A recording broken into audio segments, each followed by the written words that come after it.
हाँ, फिर यहाँ देखिए आपको एक कोट है, कुछ कोट को हम देख रहे हैं कि कितने ज़ालिम है ये दुनिया। ये आपको ऐसे ये आपको जो है 4 का आप यहाँ पे ऐसे है, इसके अंतर्गत यहाँ आपको पार्ट 4 होगा। तो पार्ट 4 में हम यहाँ पे देखते हैं क्या, देखिए आपको कितने ज़ालिम है ये दुनिया वाले, कितने जालिम है ये दुनिया वाले। घर से निकलो तो पता लगता है 2 कदम पर है अदालत, लेकिन सोच लो वक्त बड़ा लगता है। कितने जालिम है ये दुनिया वाले, घर से निकलो तो पता लगता है 2 कदम पर है अदालत, लेकिन सोच लो वक्त बड़ा लगता है। ये जो आपको दन है, ये बात शकील जमाली ने कहा था। ये बात शकील जमाली ने कहा था। अदालतों में ही इंसाफ सुखरू है, मगर अदालतों में ही इंसाफ हार जाता है। ये बात मुनव्वर राना ने कहा था कि अदालतों में ही इंसाफ सुखरू है, मगर अदालतों में इंसाफ हार जाता है। ये बात मुनव्वर राना ने कहा था। फिर कहता है क्या, न्याय न्याय तुम्हें अगली दुनिया में मिलेगा। न्याय तुम्हें अगली दुनिया में मिलेगा, इस दुनिया में तुम्हें सिर्फ कानून मिलेगा। ये बात विलियम गोडिस ने कहा था। क्या फिर यूं ही दी जाएगी उजरत उजरत पे गवाही, क्या तेरी सजा अब के भी पाएगा कोई और। क्या फिर यूं ही दी जाएगी उजरत पे गवाही, क्या तेरी सजा अब के भी पाएगा कोई और। ये बात आनिस मुइन ने कहा था। क्या फिर यूं ही दी जाएगी उजरत पे गवाही, क्या तेरी सजा अब के भी पाएगा कोई और। उसके आगे देखिए आप एक साथ आधुनिकता और रूढ़िवादिता की ओर बढ़ रहा भारतीय समाज के बारे में हम देखिए। ऋग्वेद का यह सूत्रवाक भारतीय समाज की ग्रहणशीलता, गतिमानता और प्रगतिशीलता और सतत विकास की क्षमता की ओर संकेत करते हैं। यहाँ पर कोई सूत्रवाक तो ध्यान नहीं गया, तो मिस्टेक से प्रिंटिंग है। देखिए पारंपरिक तत्वों को अत्यधिक महत्व देने वाले भारतीय समाज को अपनी लीक पर रखकर स्थिर होने के स्थान पर दूसरी संस्कृतियों से सीखते हुए निरंतर विकास में विश्वास रखता है। देखिए गांधी जी ने एक बार कहा था कि अपने घर के खिड़की दरवाजे कसकर बंद मत कर रखो, उन्हें उतना स्थान दो कि उनसे ताज़ी हवा आ सके। यहाँ गांधी का अभिप्राय दरअसल परंपरा और आधुनिकता में समन्वय स्थापित करने का था। गांधी चाहते थे कि हम अपने पारंपरिक मूल्यों, प्रथाओं और विश्वासों के महत्व को समझे ही, पर साथ ही अपने मन के दरवाजे बाहर से आने वाले नवीन ज्ञान के भी खोल कर रखे। 19वीं सदी में हुए भारतीय जन जागरण पर दृष्टिपात करें तो वह वस्तुतः दो संस्कृतियों के टकराहट से उत्पन्न सकारात्मक ऊर्जा का परिणाम है। यह परंपरा के साथ आधुनिकता के समन्वय का ही परिणाम था कि भारतीय समाज अपने सांस्कृतिक मूल्यों को सहेजते हुए भी अपनी सामाजिक कुरीतियों पर कुठाराघात कर रहा था। भारतीय समाज एक बहुभाषी, बहुसांस्कृतिक, बहुजातीय और बहुधार्मिक समाज है। भारतीय समाज की संरचना को एक रेखीय स्तर पर समझना संभव नहीं है। भारतीय समाज की जटिल संरचना के कारण इसके विविध पक्षों को समझना आवश्यक है। भारतीय समाज एक विशिष्ट और अनूठा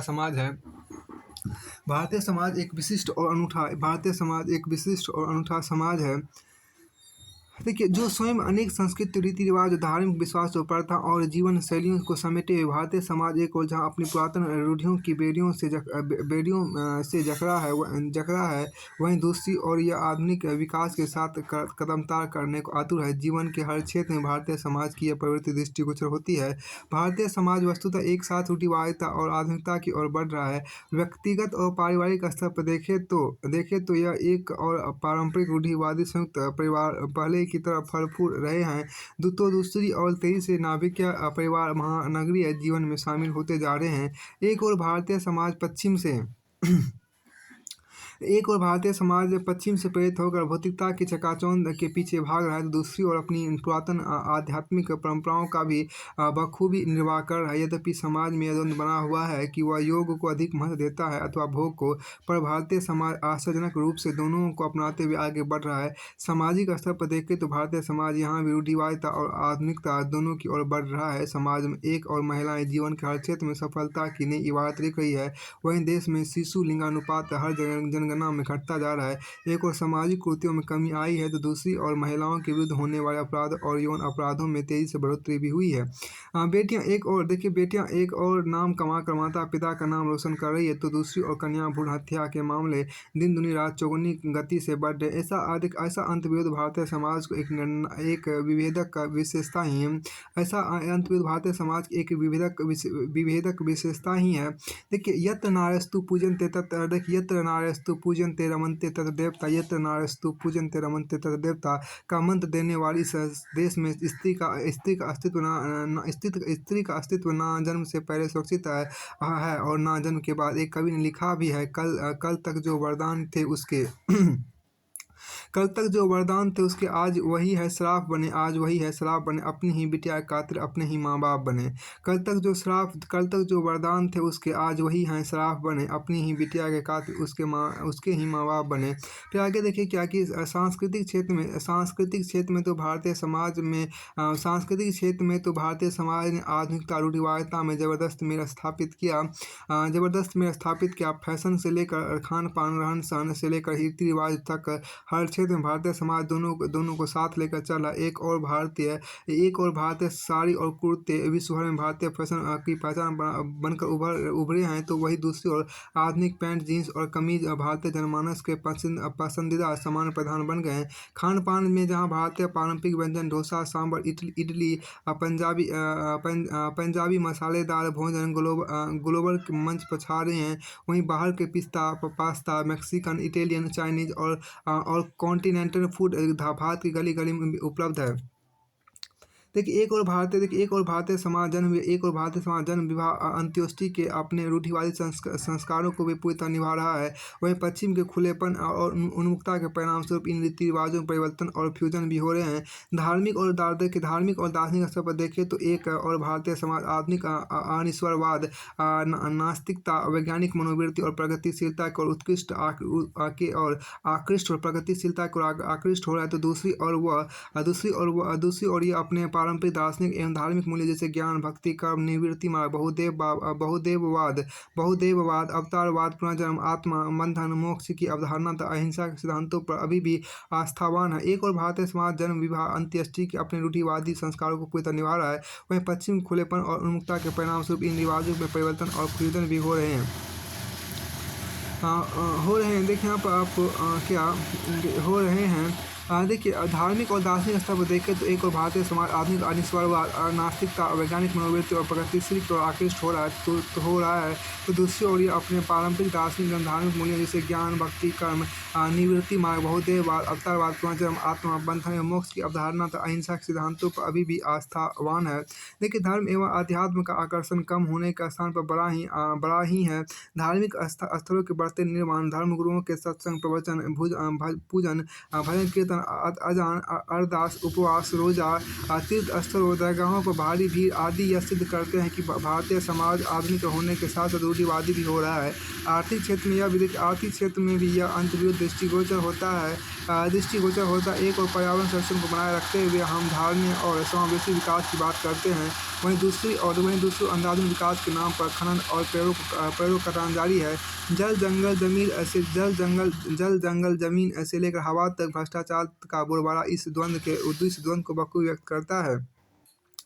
देखिए, भारतीय समाज अपने संविधान के निर्माण और राज्य व्यवस्था गठन तक में रूढ़िवाद और आधुनिकता दोनों का समन्वय करता है।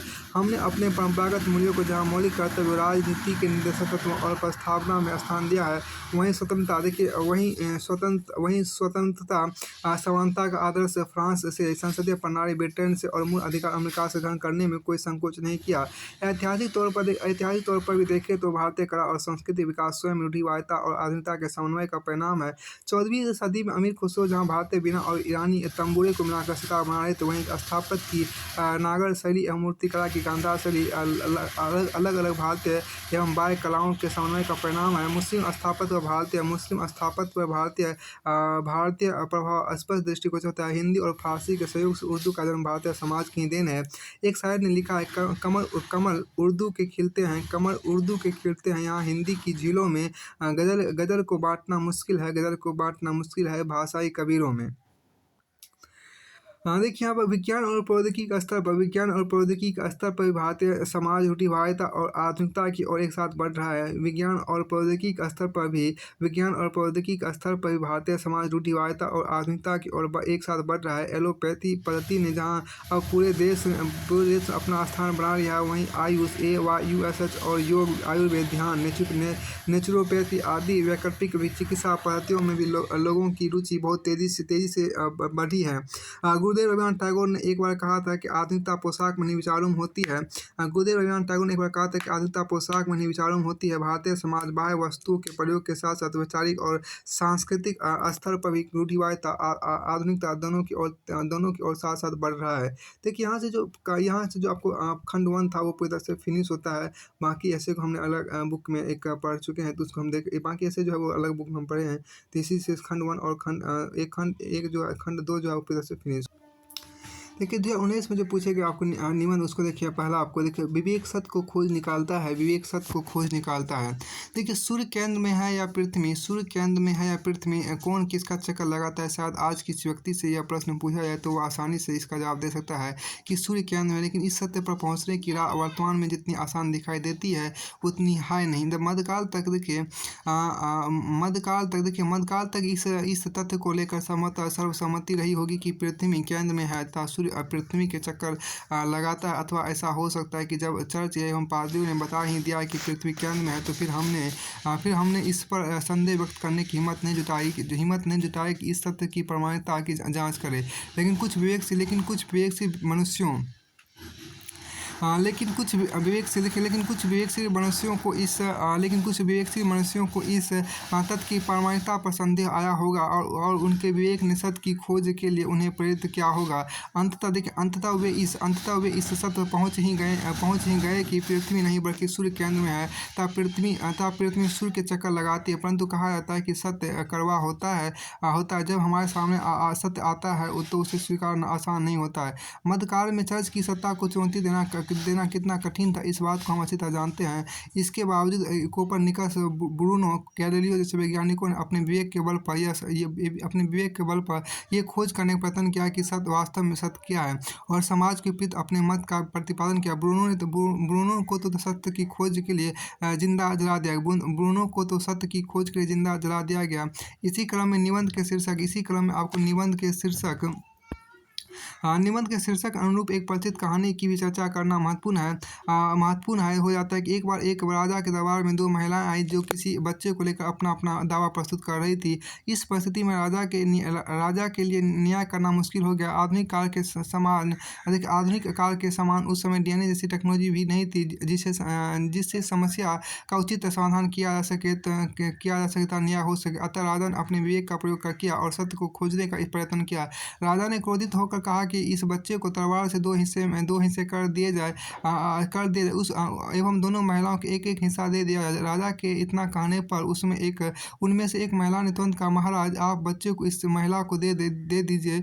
उस महिला के मुख से ऐसी बात सुनकर राजा समझ गया कि बच्चा किसका है और न्याय सामने आ गया। उपयुक्त संदर्भों के आधार पर प्रथम दृष्टया तो यही प्रतीत होता है कि विवेक सत्य को खोज निकालता है, यद्यपि इसका सूक्ष्म विश्लेषण करना आवश्यक हो जाता है। इससे पूर्व सर्वप्रथम यह जानना महत्वपूर्ण है कि ज्ञान, नॉलेज और विवेक, विजडम दोनों समानार्थी है एवं इनमें अंतर भी विद्यमान है। वस्तुतः वैसे तो सामान्यतः लोग ज्ञान और विवेक को समानार्थी ही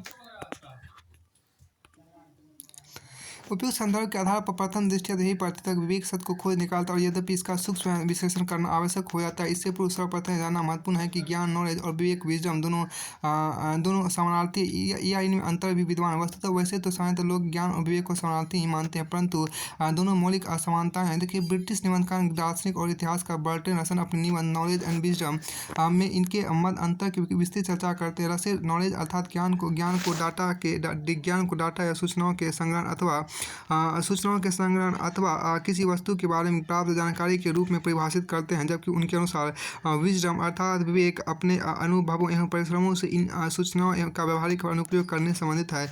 विशेष बात यह भी है कि इस व्यावहारिक अनुप्रयोग में नैतिक मूल्य अनिवार्यता शामिल होते हैं। इसके विपरीत इसके अतिरिक्त विवेक में बुद्धि पक्ष के साथ साथ भावनाओं का भी संतुलित इसके अतिरिक्त विवेक में बुद्धि पक्ष के साथ साथ भावनाओं का भी संतुलित सामंजस्य होता है। स्पष्ट है कि विवेक ज्ञान से उच्चतम है। विवेक के अभाव में ज्ञान हानिकारक हो सकता है। इसे एक उदाहरण के माध्यम से भली भांति समझ सकते हैं। किसी व्यक्ति को परमाणु और अणुओं का ज्ञान है, किंतु अगर उसमें विवेक नहीं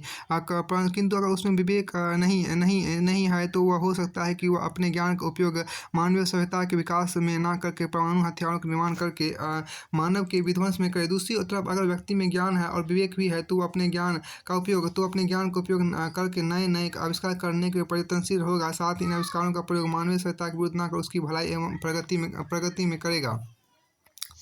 इससे देखिए आप, इसलिए यहाँ पर जो आपको है देखिए इसलिए प्राचीन काल से ही भारतीय एवं पश्चिमी दोनों परंपरा में मनुष्य विवेक सद्गुण के विकास पर अत्यधिक बल दिया जाता है। फिर चाहे वो ओल्ड टेस्टामेंट हुआ अथवा भारतीय धर्म ग्रंथ के ग्रीक नीतिशास्त्र में सुकरात, प्लेटो एवं अरस्तु तीनों ने आपको नैतिकता के लिए सद्गुणों के विकास को महत्व दिया है।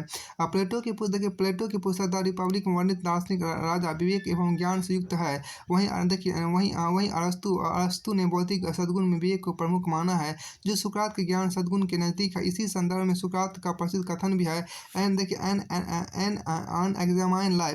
अनएग्जामाइंड life is not worth living. देखिए an unexamined life is not worth living. अब सवाल देखिए यहाँ पर क्या कि अब सवाल यह उठता है कि विवेक सत्य को कैसे खोज निकालता है। सत्य की खोज के लिए हम जो करेंगे, सत्य की खोज के लिए क्या विवेक ही रास्ता उपलब्ध कराता है। उल्लेखनीय है कि विवेक अनुभव, ज्ञान, नैतिकता से संयुक्त होने के कारण निर्णय की गुणवत्ता को बढ़ा देता है। विवेक से मनुष्य दूसरों की बातों या अन्य व्यक्तियों के द्वारा बनाए हुए रास्ते का अंधा अनुकरण नहीं करता, बल्कि अपनी तार्किकता एवं स्वतंत्र चिंतन से उसे टटोलने का प्रयत्न करता है। जब उसका विवेक इस बात को स्वीकार कर लेता है कि उपयुक्त बात में सटीकता है, तो तभी उस बात को स्वीकार करता है या उस रास्ते पर चलता है। देखिए उदाहरण स्वरूप नवजागरण के दौर में ईश्वरचंद्र विद्यासागर, राजा राममोहन राय, ज्योतिबा फुले इत्यादि समाज सुधारक अपने विवेक से इस सत्य पर पहुँचे कि सती प्रथा, बाल विवाह, छुआछूत जैसी समस्या भारतीय समाज का सार्वकालिक सत्य नहीं है और न ही यह रूढ़िवादी परंपरा अन्य समाज में मौजूद है। अतः भारतीय समाज में व्याप्त इन रूढ़िगत प्रथाओं को दूर करने का इन्होंने आह्वान किया। दूसरी ओर ब्रिटिश शासन श्वेत नस्ल भारत का सिद्धांत के तहत भारतीयों पर अपने शासन को वैध बताता रहा। यद्यपि भारतीय बुद्धिजीवियों के विवेक ने इस मत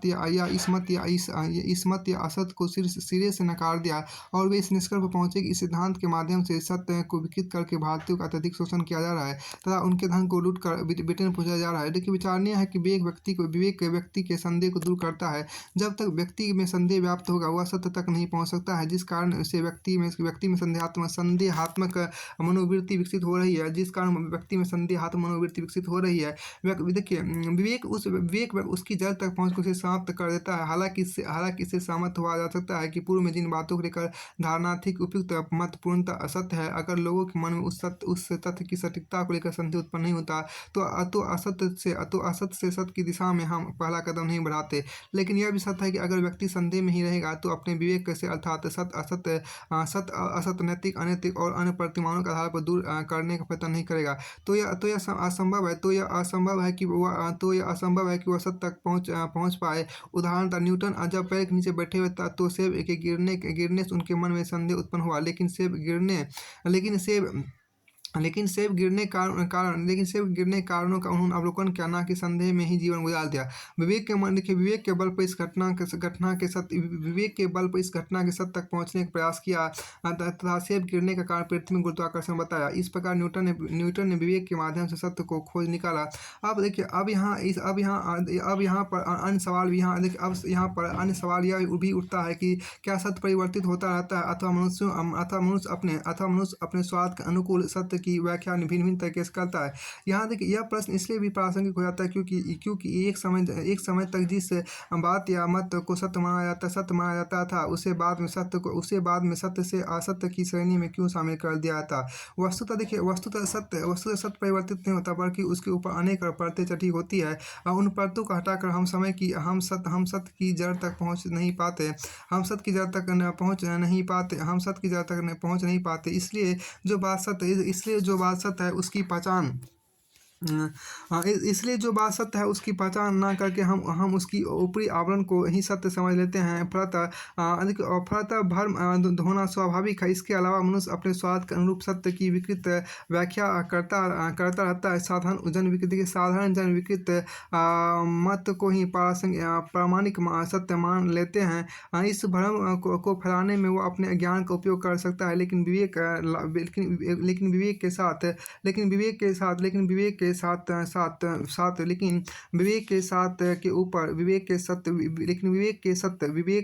विवेक सत्य के ऊपर की परतों को हटाकर विवेक सत्य के ऊपर की परतों को हटाकर उसकी तह तक जाने में समर्थ होता है। इसके लिए विवेक अन्य राहों से गुजरते हुए उनसे सीख कर अपने अनुभव, परिश्रम एवं ज्ञान के समृद्ध प्रयासों के जरिए समय को खोजता है। जैसे कि लंबे समय तक इसे सत्य माना जाता रहा कि महिलाएं पुरुषों की तुलना में कमजोर एवं हीन हैं, अतः उनके अधिकार भी पुरुषों से कम होने चाहिए। परंतु आधुनिक काल में विवेक प्रामाणिक सत्य तक पहुंचा कि महिलाएं किसी भी तरह से पुरुषों की तुलना में कमजोर नहीं, बल्कि इस असत्य के मूल में पीड़ित सत्तात्मक व्यवस्था है। सिमोन द बाउअर लिखती है कि स्त्री पैदा नहीं होती, बना दी जाती है। उपयुक्त विवरण के पश्चात अंततः निष्कर्ष स्वरूप कहा जा सकता है कि विवेक तर्क वितर्क सत्य पक्ष समस्त पक्षों का सूक्ष्म विश्लेषण करते हुए अभ्यास एवं व्यवहारिक अनुप्रयोगों से सत्य की खोज लेता है। यह उन सभी मतों को एक साथ खंडन कर देता है जो असत्य होते हुए भी सत्य जैसे प्रतीत होते हैं और जिन्हें लेकर समाज में लगभग स्वीकारोक्ति है कि ये मत असत्य है। लेकिन विवेक इन बातों को अपने स्तर पर जांच करता है। सभी कसौटियों पर पुनः खरा उतरने के बाद ही उन्हें सत्य की श्रेणी में स्वीकार करता है, अन्यथा उन्हें अस्वीकार कर देता है। देखिए भले ही पूरा समाज उस बात से सहमत क्यों ना हो। प्रसिद्ध कहावत है कि किसी झूठे को अगर 1000 बार बोला जाए तो वह लोगों को सत्य जैसा लगने लगता है। किसी झूठ को अगर 1000 बार बोला जाए तो वह लोगों को सत्य जैसा लगने लगता है। किसी झूठ को अगर हजार बार बोला जाए तो वह सत्य तो लोगों को सत्य जैसा लगने लगता है। किंतु विवेक गहराई में जाकर सत्य की खोज करता है। इस संदर्भ में निम्नलिखित पंक्तियां अत्यंत प्रासंगिक हो जाती है। राजा बोला रात है, रानी बोली रात है। रात है, मंत्री बोला रात है, संतरी बोला रात है। यह सुबह की बात है। देखिए परंतु विवेक यहाँ जो कहा गया, परंतु विवेक किसी अन्य व्यक्ति या मत के द्वारा नियंत्रित नहीं होता, अपितु निष्पक्षता पूर्वक सत्य तक पहुँच जाता है। पहुँचता है कि वास्तव में सुबह है या रात। इसलिए प्राचीन काल से विवेक को प्रमुख सद्गुण की श्रेणी में रखा जाता है। वर्तमान सूचना एवं संचार प्रौद्योगिकी के युग में जबकि सूचनाओं का अत्यधिक भरमसार है और फेक न्यूज़ का प्रचलन भी काफ़ी अधिक है, ऐसे में कौन सी घटना सत्य है और कौन सी असत्य है, इस बात की पहचान कर पाना अत्यधिक कठिन हो गया है। इन परिस्थितियों में विवेक की भूमिका अत्यंत महत्वपूर्ण हो जाती है। वही सत्य को खोज सकता है। असत्य सूचनाओं के भ्रमजाल से विवेकशील मनुष्य ही स्वयं को दूर रख सकता है तथा उनकी पहचान कर सकता है। हालांकि सत्य को खोजने की प्रक्रिया अनवरत चलने वाली है। हो सकता है कि आज जिसे हम सत्य मानते हैं उसे कल विवेक के द्वारा परखा जाए तो वह असत्य निकल जाए। आज भी हम संपूर्ण ब्रह्मांड एवं पृथ्वी के गर्भ में छिपे कितने ही सत्य की खोज नहीं कर सके हैं। देखिए यहाँ पर क्या आज भी हम संपूर्ण ब्रह्मांड एवं पृथ्वी के गर्भ में छिपे कितने ही सत्य की खोज नहीं कर सके हैं। आशा है कि भविष्य में विवेक के द्वारा हम इनसे जुड़े हुए बहुत से अनसुलझे सत्य की भी पहचान कर सकेंगे। कुल मिलाकर विवेक सत्य को खोज ही निकालता है और वह प्रक्रिया मानवीय सभ्यता के प्रारंभ से चल रही है तथा भविष्य में भी चलती रहेगी। फिर आपको आगे यहाँ पर कहा गया, देखिए दूसरा यहाँ पर क्या है कि मूल वे नहीं जो मानवता है, बल्कि वे हैं जैसा मानवता को होना चाहिए। देखिए मूल वे नहीं जो मानवता है, मूल वे नहीं जो मानवता है, बल्कि वे हैं जैसा मानवता को होना चाहिए। देखिए यहाँ पर क्या है कि हम अक्सर एक ऐसे विश्व की कल्पना करते हैं जहाँ मानवता उच्च मूल्यों से संयुक्त मतलब कि यहाँ पर क्या संपृक्त हो, अर्थात जहाँ शांति, न्याय और स्वतंत्रता, व्यक्ति की आदि, वसुधैव कुटुंब का, अहिंसा, प्रेम, सौहार्द, अहिंसा प्रेम, देखिए अहिंसा प्रेम, एक मिनट, अहिंसा प्रेम, यहाँ पर देखिए क्या कि अहिंसा, प्रेम, सौहार्द, बंधुता, समानता आदि मूल्यों को मनुष्य के द्वारा आत्मसात कर लिया गया हो। लेकिन जैसे ही समाचार पत्र की खबरों को पढ़ना प्रारंभ करते हैं तो कल्पना से यथार्थ जगत में प्रवेश करते ही हमारे सामने रोहिंग्या शरणार्थी संकट, आतंकवादी घटनाओं, मृत्यु, वैश्विक मूल्यों की अपेक्षा राष्ट्रवादी एवं व्यक्तिक मूल्यों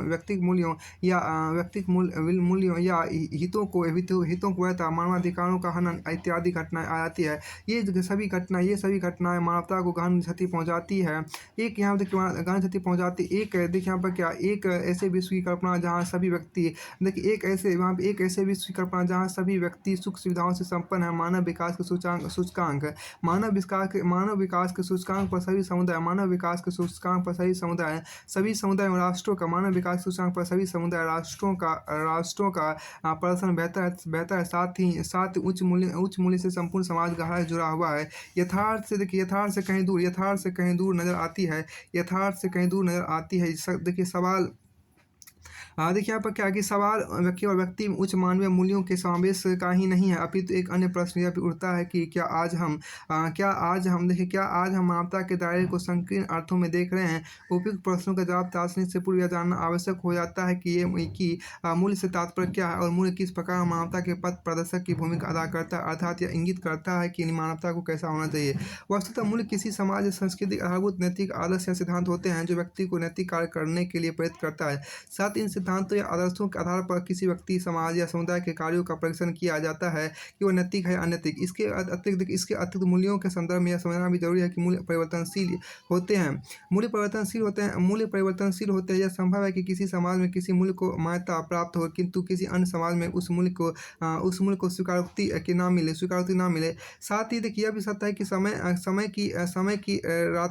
की रीति, यहाँ पे एक मिनट देखिए, देखिए यहाँ पर क्या है कि समय की गति के साथ समाज द्वारा कुछ मूल्यों को त्याग दिया जाता है।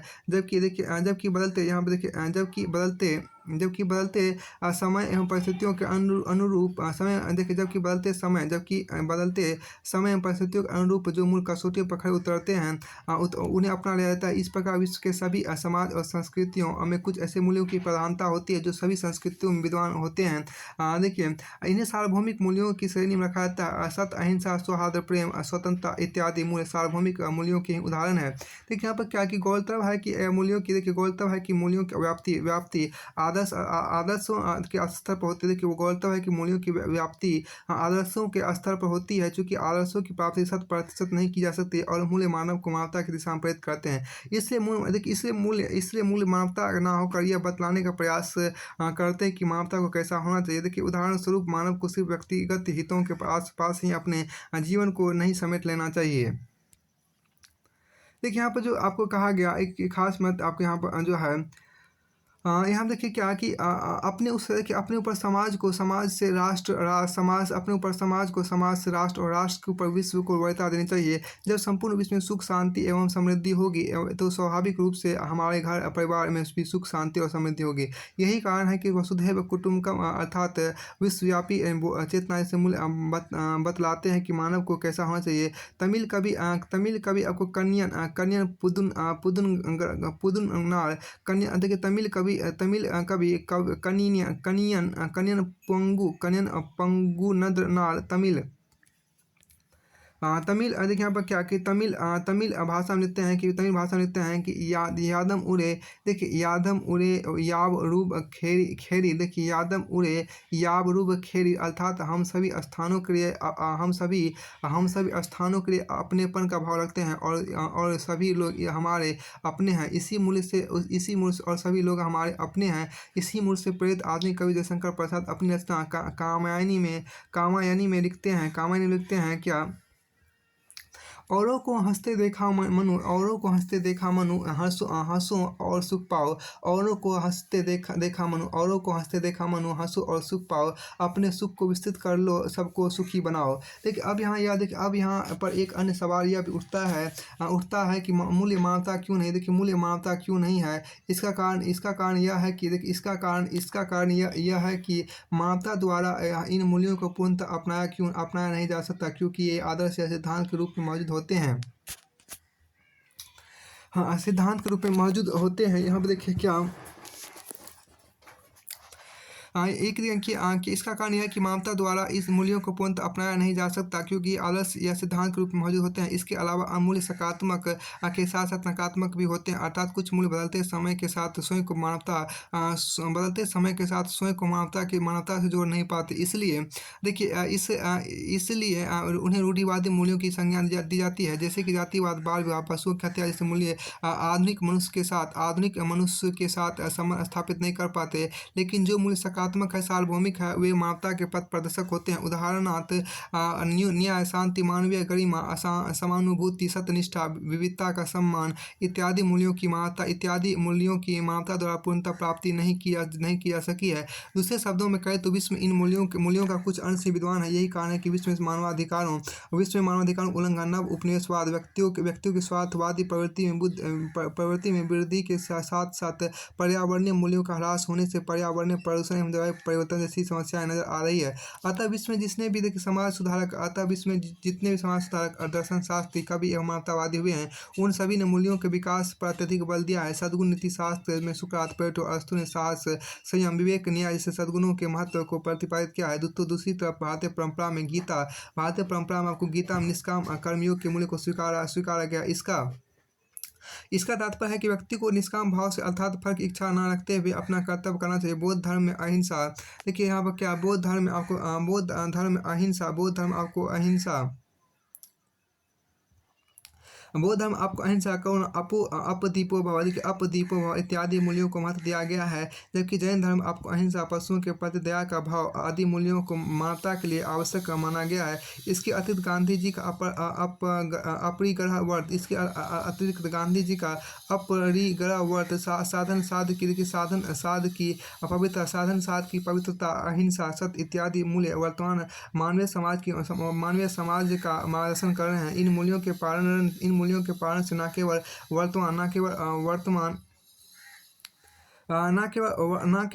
वर्तमान की अधिकांश समस्याओं का समाधान संभव है, बल्कि वास्तव में वसुधैव कुटुंबकम की अवधारणा को मूर्त रूप प्रदान किया जा सकता है। तुलसीदास कृत रामचरितमानस में राम राज्य की परिकल्पना की गई है।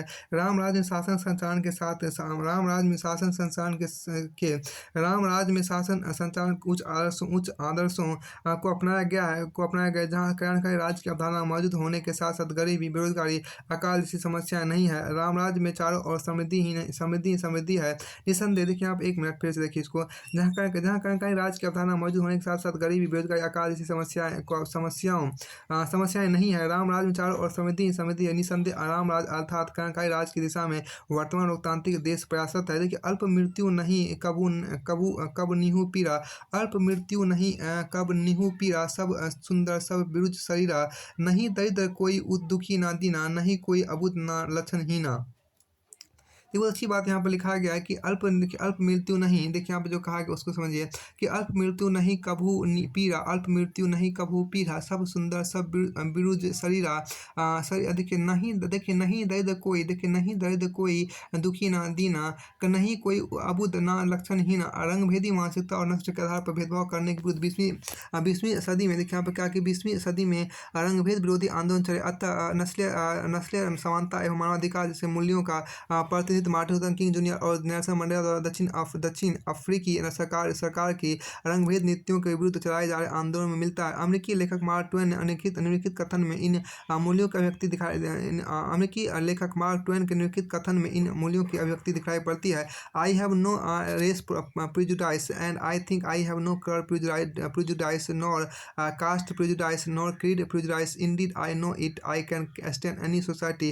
All that I care to know is that a man is a human being. That is enough for me. He can't be any more. He can't be any worse. देखिए 21वीं सदी में भी देखिए 21वीं सदी में भी नए मूल्यों का विकास हो रहा है या उन्हें महत्व दिया जा रहा है, जिनकी प्राप्ति के लिए व्यक्ति प्रयत्नरत है, है। 21वीं सदी में भी नए मूल्यों का विकास हो रहा है या उन्हें महत्व दिया जा रहा है, जिनकी प्राप्ति के लिए व्यक्ति प्रयत्नरत है। देखिए दृष्टांत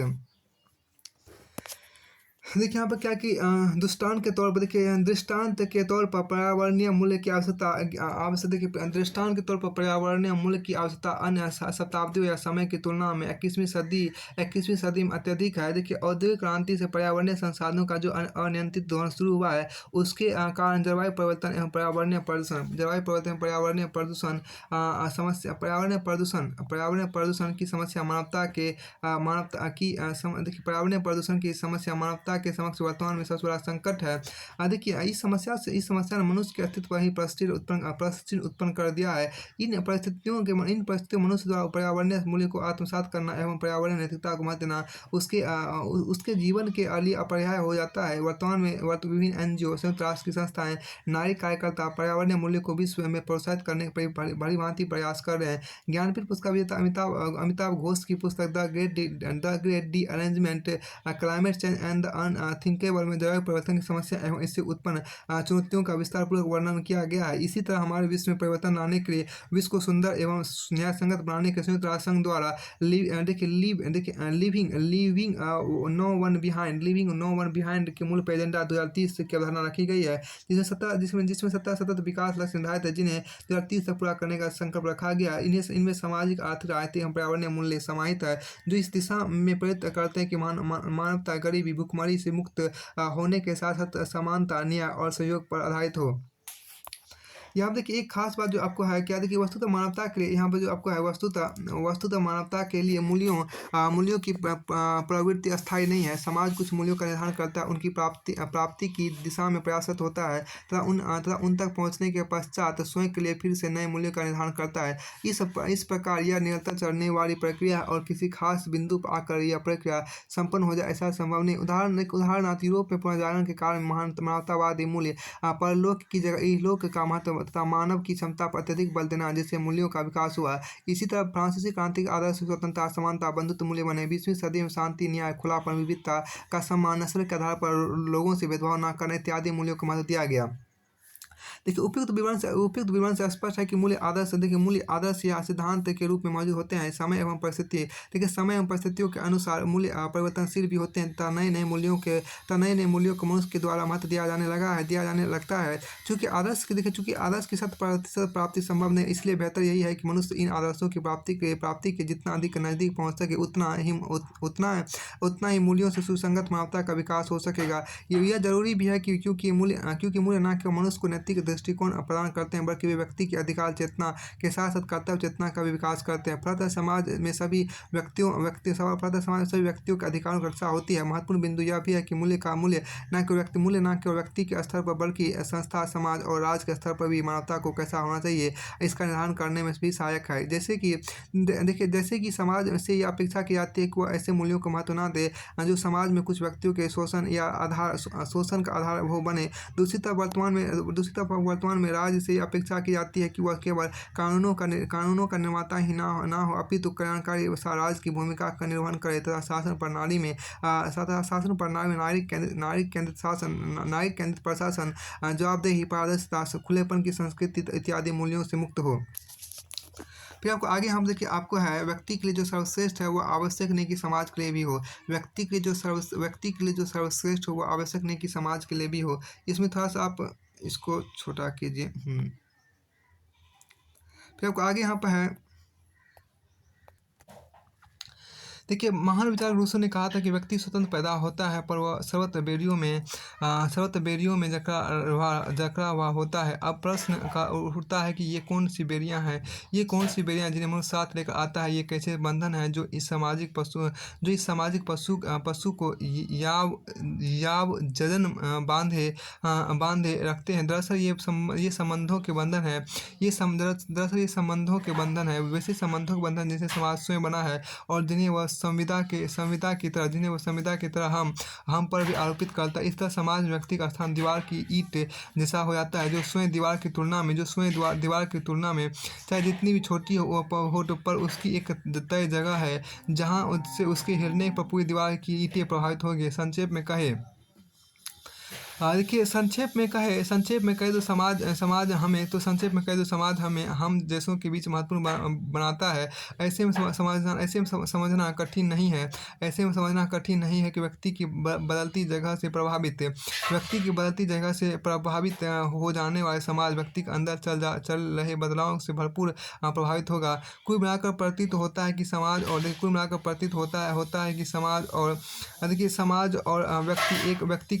व्यक्ति के हित परस्पर जुड़े हुए हैं, और जो व्यक्ति के लिए सर्वश्रेष्ठ होगा वही समाज के लिए भी सर्वश्रेष्ठ होगा।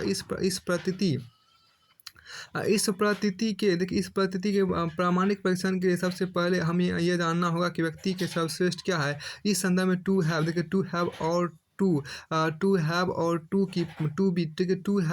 बी पुस्तक के माध्यम से अभिव्यक्त लेखक एरिक फ्रॉम की चिंता का उल्लेख करना जरूरी हो जाता है। एरिक फ्रॉम की यह चिंता व्यक्ति के लिए सर्वश्रेष्ठ क्या है इनके प्रश्न पर केंद्रित है। क्या बहुत सारी जीवनोपयोगी वस्तुओं का भंडार और धन का संग्रहण ही व्यक्ति के सर्वश्रेष्ठ है, या व्यक्ति के लिए सर्वश्रेष्ठ है उस रास्ते को समझ पाना जिससे उसका जीवन सुखमय रहे और आनंद से बीते? इन दोनों प्रश्नों का विश्लेषण ही हमें हमारे लक्ष्य तक ले जाएगा। देखिए, यहाँ पर सर्वप्रथम हमें यह समझना होगा कि शरीर की मूलभूत जरूरतें पूरी हो जाने के बाद प्रसन्नता का सीधा संबंध हमारे संतुष्टि से होता है। प्रसन्न होने के जरूरी संतुष्टि हमारे अंदर ही मिल सकती है। इस संदर्भ में मशहूर गायक बॉब मार्ले का कथन प्रासंगिक हो जाता है। पैसा हमें कभी संतुष्ट नहीं कर सकता, क्योंकि वह दरअसल एक संख्या है और संख्याएं अनंत होती है। ये सही भी है कि संपत्ति का संसाधन, देखिए संपत्ति या संसाधन साधन मात्र है। साध तो बस हमारी प्रसन्नता है, और गहराई से विचार करने पर हम पाते हैं कि दरअसल प्रसन्नता भी एक माध्यम ही है जिसके द्वारा हम संतुष्टि को साधते हैं। जाहिर है टू हैव और टू बी की चिंता के अंतिम चरण में टू बी की विजय होनी चाहिए, लेकिन फिर भी समाज में कुछ वर्ग ऐसे जरूर होते हैं जो संसाधनों के भंडारण को असली सुख समझते हैं और उसी में संतुष्टि पाते हैं। ऐसे में ये लोग व्यक्ति और समाज के सारे हितों के सम्मुख अपवाद की तरह खड़े होते हैं। अपरिग्रह की मूल्य की अवहेलना करने वाले इन्हीं लोगों की वजह से ये धारणा निर्मित होती है कि व्यक्ति के लिए जो सर्वश्रेष्ठ है वो आवश्यक नहीं कि समाज के लिए सर्वश्रेष्ठ होगा। दूसरी तरफ यदि विशेषाधिकार विचार करें तो ये ऐसे विशिष्ट लाभ अधिकार प्रदान किए प्रतिरक्षा उपकरण होते हैं जो केवल कुछ व्यक्तियों के एवं समूह को प्राप्त होते हैं। विशेषाधिकार से अलग होते हैं, जैसे शिक्षा प्रत्येक मानव का एक मौलिक अधिकार है, जबकि कार पर लाल बत्ती लगा कर चलना कुछ लोगों का विशेषाधिकार होता है। विशेषाधिकार अपनी मूल प्रकृति में ही असमानता प्रहित होते हैं, पर व्यक्ति विशेष और उसके सर्वश्रेष्ठ से सुसंगत होते हैं। इस संदर्भ में पंडित नेहरू का कथन है कि असफलता केवल तभी आती है जब हम अपने आदर्श, उद्देश्य और सिद्धांतों को भूल जाते हैं। यह बात छद्म लोकतांत्रिक समाज या वर्तमान से कुछ शताब्दी पहले के समाजों में व्याप्त विशेषाधिकारों के संदर्भ में स्पष्टता देखी जा सकती है। दुनिया में स्वतंत्र समानता, न्यायता, बंधुत्व की स्थापना के लिए हुई अमेरिकी क्रांति, फ्रांसीसी क्रांति, रूसी क्रांति या भारत का स्वतंत्रता आंदोलन इन विशेषाधिकारों की प्रतिक्रिया में ही फलीभूत हुए हैं।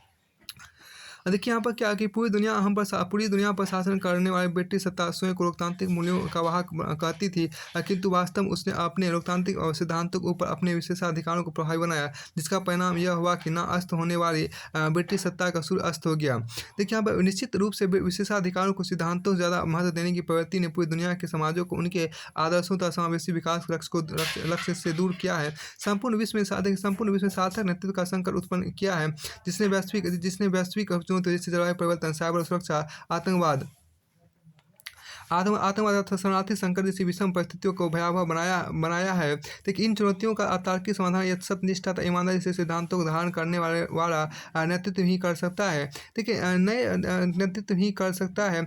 पर संसाधन की तरह ही विशेषाधिकार भी चाहे एक व्यक्ति के सर्वश्रेष्ठ से सुसंगत हो पर वह पूरे समाज के सर्वश्रेष्ठ से कभी सुसंगत नहीं हो सकता। ऐसे में जरूरी हो जाता है कि हम इस बात को समझें और आत्मसात करें ऐसा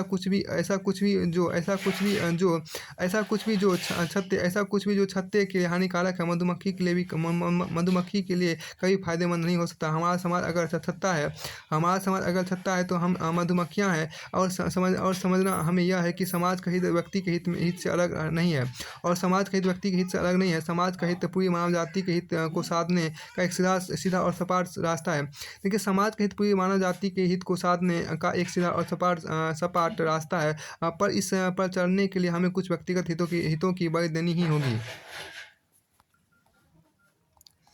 देखिए यहाँ पर स्वीकारोक्ति का साहस एवं सुधार करने की निष्ठा सफलता के दो मंत्र। स्वीकारोक्ति का साहस एवं सुधार करने की निष्ठा सफलता के दो मंत्र हैं। देखिए व्यक्ति के जीवन में विशेष घटना अथवा परिचर्चा संभवतः स्मृतियों में अस्थायी स्थान बना लेती है। इसी प्रकार की एक परिचर्चा मेरे व्यक्तिगत जीवन से जुड़ी है। एक समय किसी क्षेत्र में अत्यधिक प्रयत्न करने के बावजूद मेरे प्रदर्शन में सुधार नहीं हो पा रहा था। साथ ही मैं अपनी असफलताओं को भी स्वीकार नहीं कर पा रहा था, किंतु सबसे बढ़कर स्वयं की गलतियों की भी पहचान नहीं हो पा रही थी। दूसरे शब्दों में कहे तो जो गलतियां मुझ में हो रही थी उनको स्वीकारने का साहस मेरे अंदर नहीं था, और यह महसूस होने लगा था कि शायद अब मुझे सफलता कभी प्राप्त होगी ही नहीं। इसी क्रम में जब मैं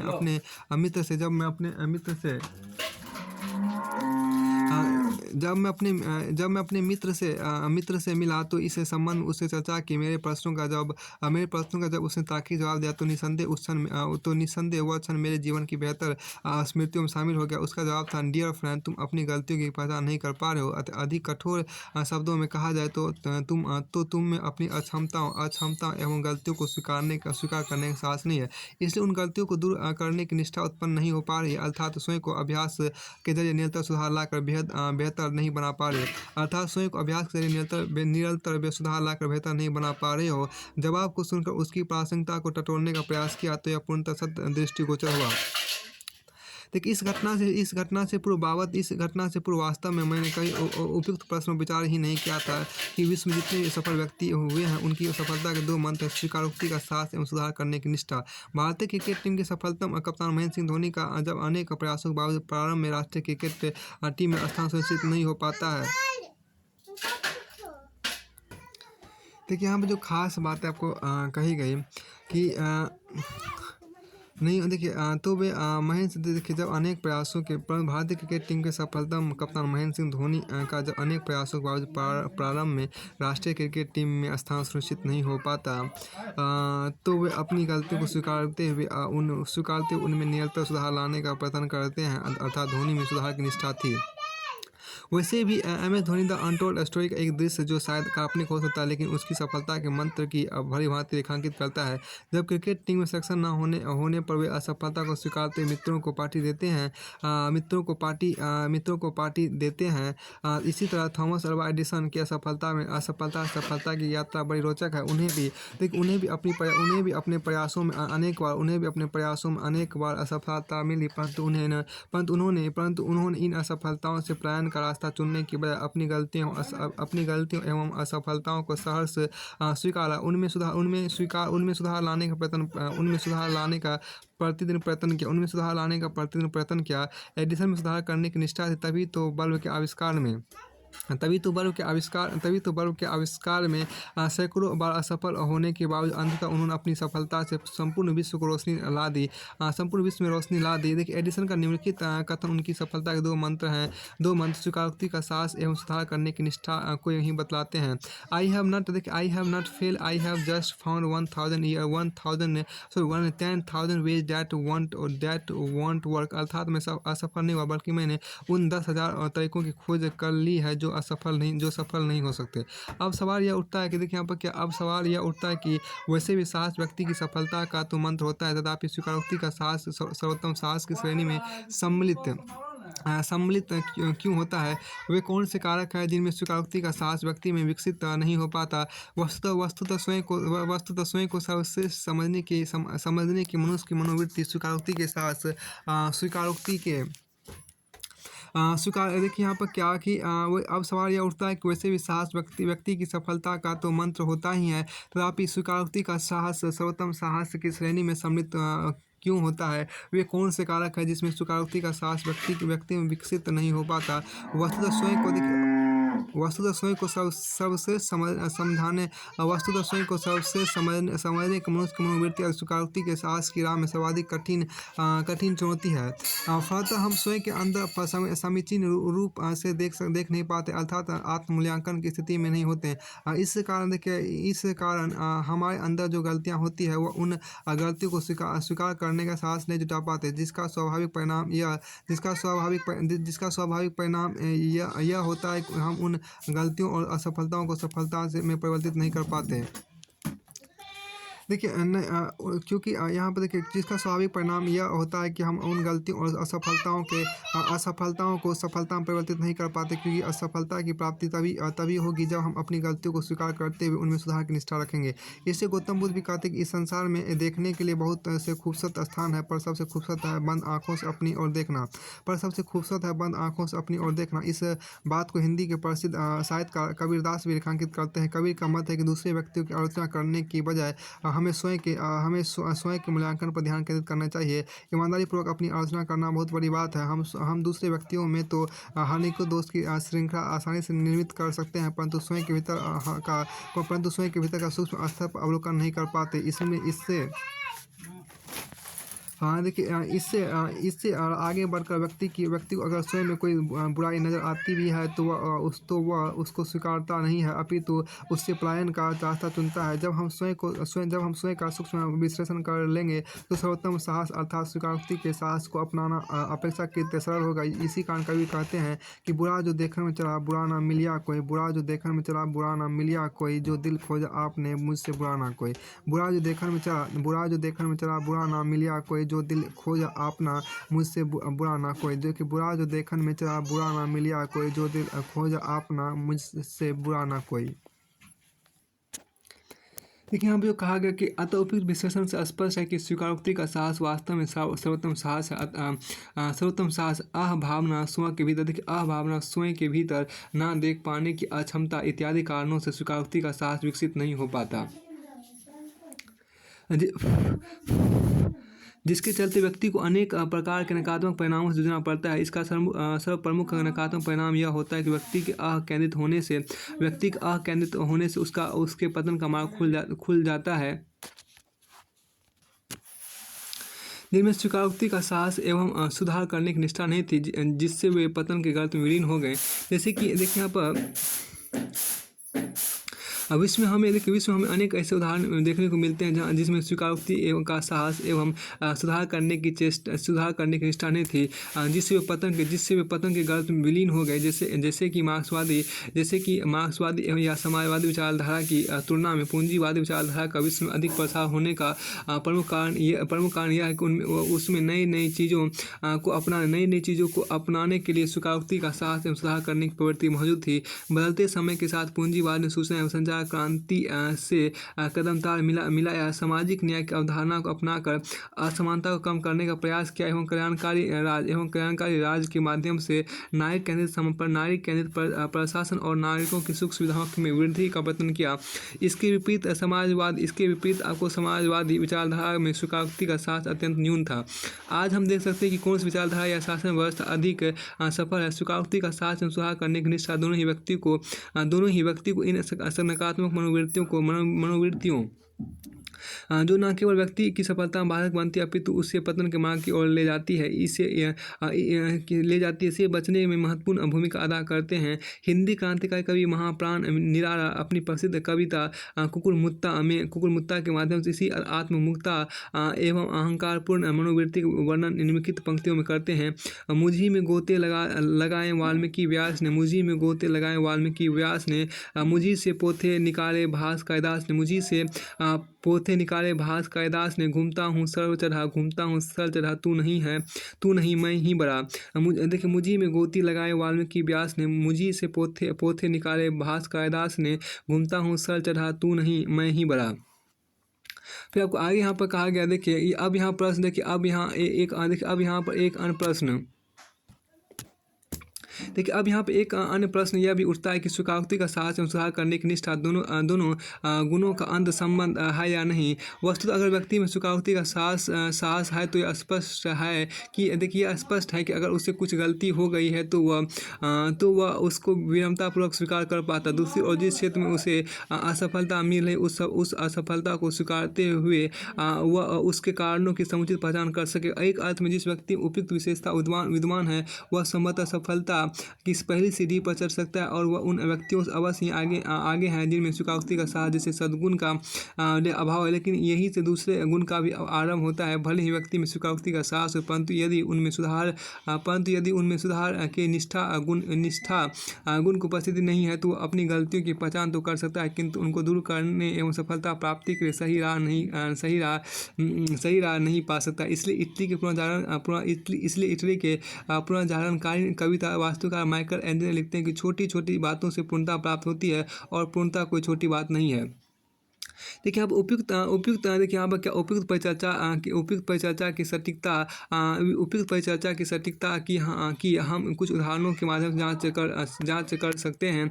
देखिए इतिहास में अशोक के हृदय परिवर्तन की घटना कलिंग युद्ध के अंत अत्यंत प्रसिद्ध है। कलिंग युद्ध में हुए भयावह नरसंहार के पश्चात अशोक को आत्मग्लानि एवं पश्चाताप होता है। वह कलिंग युद्ध के नरसंहार की जिम्मेदारी लेता है, अर्थात स्वीकारोक्ति का साहस अशोक में मौजूद है, किंतु इससे आगे बढ़कर उनमें सुधार करने की निष्ठा भी है। अशोक धर्म नीति को अपनाते हुए युद्ध के विपरीत राज्य में शांति एवं न्याय की नीति का चयन, न्याय की नीति का पालन करता है। अशोक के पहले अभिलेख में इसका विवरण भी मिलता है जिसमें उल्लेखित है संपूर्ण प्रजा में संतान। इसी प्रकार 1979 में सतीश धवन के नेतृत्व में इसरो का अंतरिक्ष मिशन SLV-3 असफल हो जाता है तो वे इस असफलता को अपनी टीम पर ना थोपकर इस असफलता की जिम्मेदारी स्वयं लेते हैं और प्रेस कॉन्फ्रेंस में पत्रकारों के सवाल का जवाब देते हैं। देखिए सतीश धवन में स्वीकारोक्ति के साथ सुधार करने की निष्ठा भी थी। सतीश धवन में स्वीकारोक्ति के साहस के साथ सुधार करने की निष्ठा भी थी। इसलिए इसरो का अगला अंतरिक्ष मिशन उनके नेतृत्व में सफल भी होता है।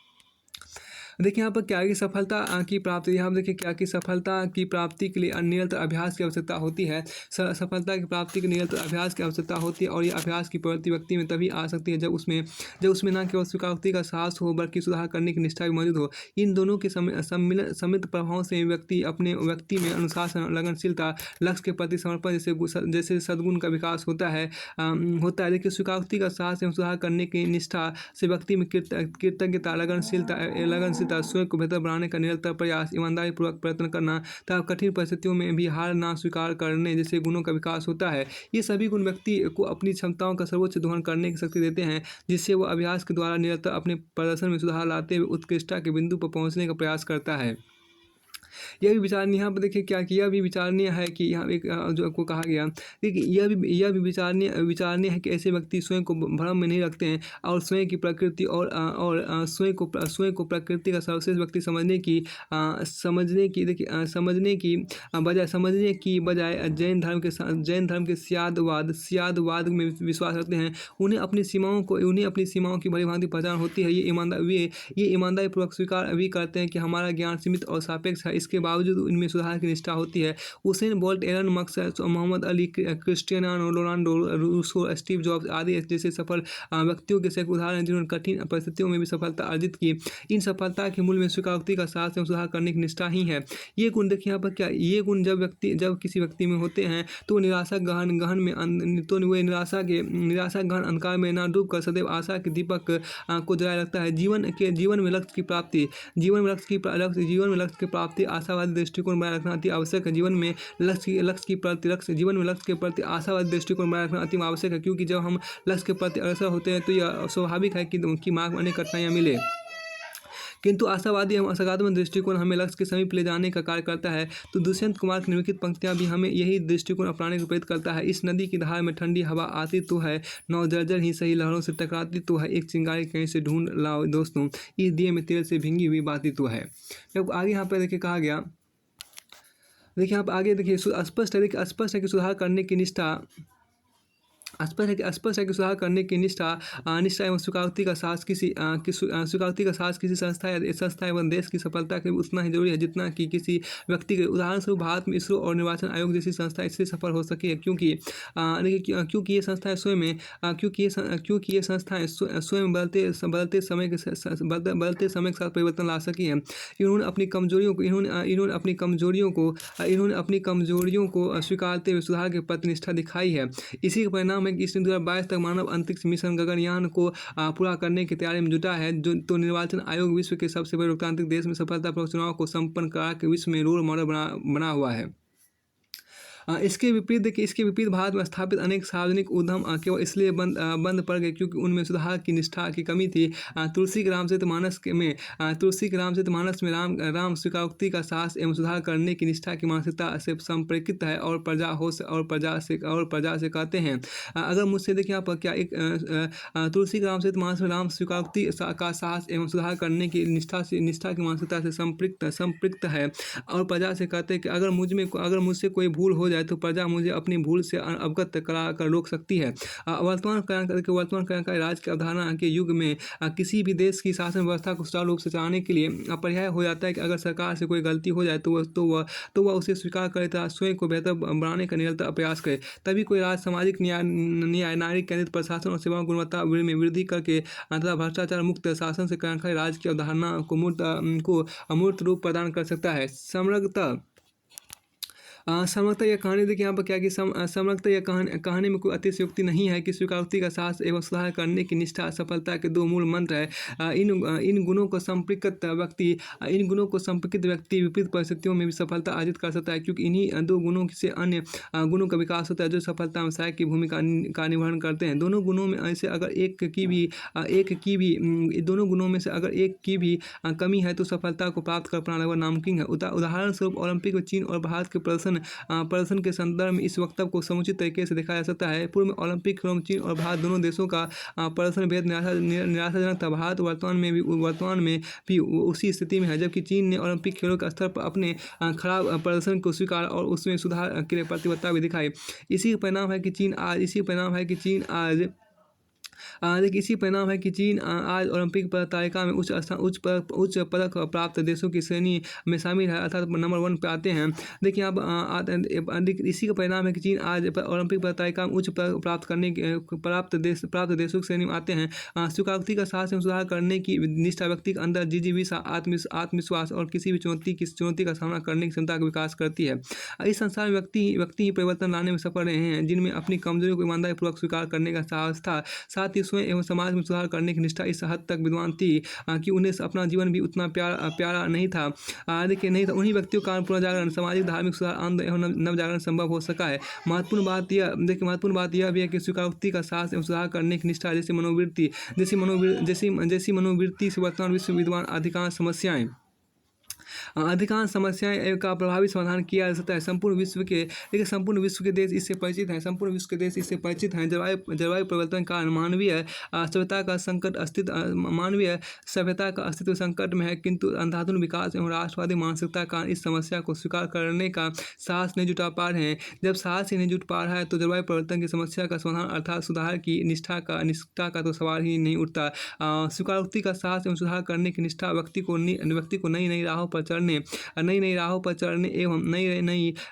चढ़ने एवं उनसे कुछ नया सीखने एवं प्रयत्नशील रहते हुए स्वयं को लगातार बेहतर बनाने को प्रेरित करती है, जिससे व्यक्ति सफलता के प्रति आशावादी बना रहता है। राम की शक्ति पूजा कविता में निराला की निम्नलिखित पंक्ति संदर्भ में सटीकता से बयान करती है। होगी जय हे पुरुषोत्तम नवीन, होगी जय हे पुरुषोत्तम नवीन। अब आगे यहाँ पर देखिए, यहाँ से आपको ये हो गया। फिर आगे यहाँ पर कहा गया, देखिए आगे जो यहाँ पर आपको है कि दक्षिण एशियाई समाज सत्ता के आसपास नहीं, देखिए यहाँ पर 1 मिनट था से मिट गया। दक्षिण एशियाई समाज सत्ता के आसपास नहीं, अनेक संस्कृतियों और विभिन्नता पहचानों के ताने बाने से बने हैं। तो इसमें थोड़ा सा ये जो आपको है दक्षिण एशियाई समाज सत्ता के आसपास नहीं, यहाँ पर कुछ और लिखा था जो कि अभी नहीं आपको है स्पष्ट रूप से, पढ़ लीजिए फिलहाल रूप से। दक्षिण एशियाई समाज सत्ता के आसपास नहीं बल्कि अनेक संस्कृतियों और विभिन्न पहचानों के ताने बाने से बने हैं। इसको थोड़ा सा आप देख लीजिएगा। देखिए यहाँ पर क्या कि देखिए विश्व व्यवस्था के अंतर्गत, यहाँ पर देखिए क्या कि विश्व व्यवस्था के अंतर्गत विभिन्न समाज विद्वान है जिनकी भौगोलिक अवस्थिति के आधार पर अलग अलग संस्कृतियाँ एवं पहचानें कायम है। विश्व के समाजों की चर्चा के दौरान दक्षिण एशियाई समाज की बात करना अपरिहार्य हो जाता है। यहाँ विश्व की लगभग 1/4 जनसंख्या हिमालय के आंचल से हिंद महासागर तक और अरब सागर से बंगाल की खाड़ी तक विस्तृत है। देखिए खाड़ी तक आपको विस्तृत है। इस दक्षिण एशियाई समाज के ताने बाने में भारत, नेपाल, भूटान, बांग्लादेश, पाकिस्तान, श्रीलंका, अफगानिस्तान एवं मालदीव की विविध सांस्कृतिक गतिविधियों एवं पहचान को सम्मिलित किया जाता है। ध्यातव्य है कि दक्षिण एशिया विश्व के सर्वाधिक विविधता वाले क्षेत्रों में से एक है। अतः इस क्षेत्र की बहुलता को एक खांचे में समेटना अत्यंत दुर्लभ कार्य है। यह क्षेत्र सांस्कृतिक पहचान एवं समाहार का एक अनूठा बिंदु है, जो भाषा, निर्जातीयता, धर्म एवं क्षेत्र की विविधताओं के बावजूद एक और जहाँ समानता एवं सह अस्तित्व धारण किए हुए हैं, तो वहीं दूसरी और कुछ असमानताएं भी है। समानता एवं असमानताओं के सम्मिश्रण का यही गुण इस दक्षिण एशियाई क्षेत्र की खूबसूरत समेकित संस्कृति, यहाँ पर समेकित संस्कृति के रूप में परिलक्षित है। इस क्षेत्र की सांस्कृतिक विभिन्नता एवं समाज को भौगोलिक परिप्रेक्ष्य में देखें तो हिंदू कुश और क्रास हिमालय पर्वत की श्रृंखलाओं में जहाँ एक समान मौसमी दशाएं होने के कारण भारत, नेपाल, भूटान और पाकिस्तान आदि पर्वत इलाकों में लगभग एक समान खानपान और वेशभूषा दिखती है, तो वहीं भारत एवं श्रीलंका के मध्य तटीय क्षेत्र की भौगोलिक एकता परिलक्षित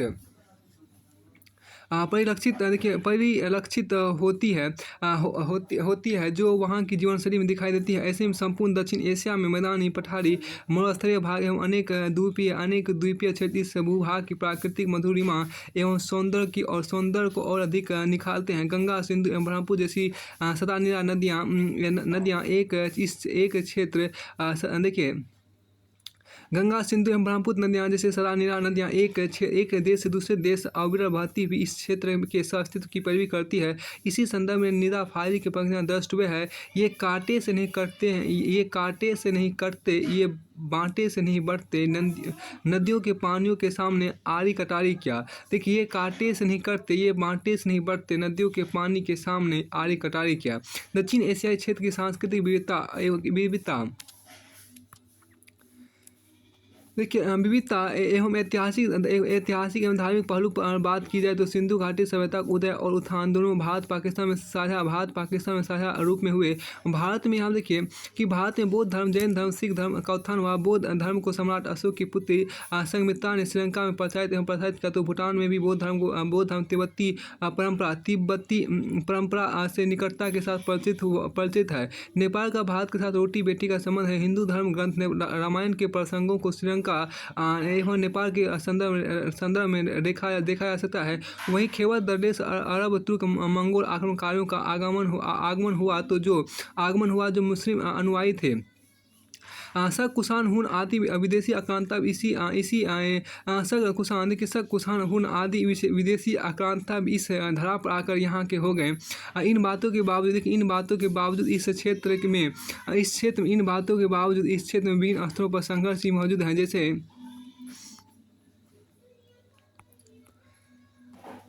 देखो यहाँ पर देखिए यहाँ पर एक खास बात है। देखिए यहाँ पर इस बातों के बावजूद इस क्षेत्र में विभिन्न स्तरों पर संघर्ष भी मौजूद हैं। जैसे हिंदू धर्म में जाति प्रथा के रूप में उत्तर से दक्षिण भारत तक जातीय संघर्ष विद्यमान है। साथ ही पाकिस्तान में बलोच पश्तून समुदाय का संघर्ष अनवरत जारी है। एक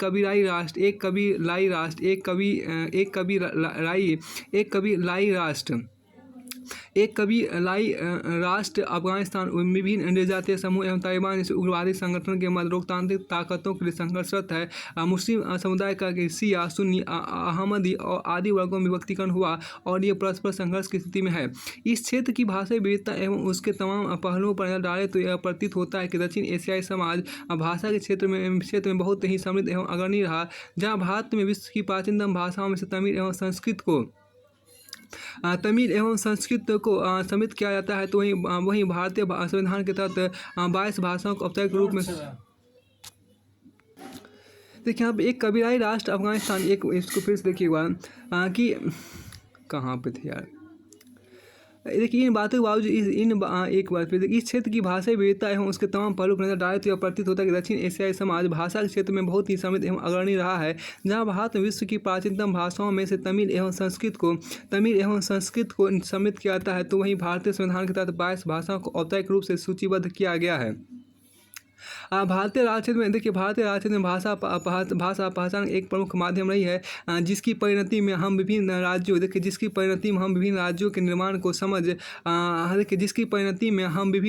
निर्माण को समझ सकते हैं। इसी तरह पाकिस्तान में उर्दू, पंजाबी, सिंधी, पश्तो आदि भाषाओं का प्रयोग भी भारत जैसा ही होता है। नेपाल में तो हिंदी एवं पहाड़ी भाषाओं का अनूठा संगम मौजूद है। तो श्रीलंका में तमिल एवं सिरी भाषा का न केवल प्रयोग होता है बल्कि स्थानीय लोगों की पहचान का ये बड़ा माध्यम है। अब यहाँ देखिए क्या कि जहाँ तक इस क्षेत्र में निर्जातीयता की बात होती है, तो समूचे क्षेत्र में आपको कॉकेशियन, निग्रोइड, मंगोलोइड, ऑस्ट्रोलोइड नस्लों का विभिन्न अनेकताओं के साथ समागम देखने को मिलता है, जो विभिन्न क्षेत्रीय पहचान, भाषाओं एवं वेशभूषा की ओट में अपनी परंपराओं को संजो कर रखे हुए हैं।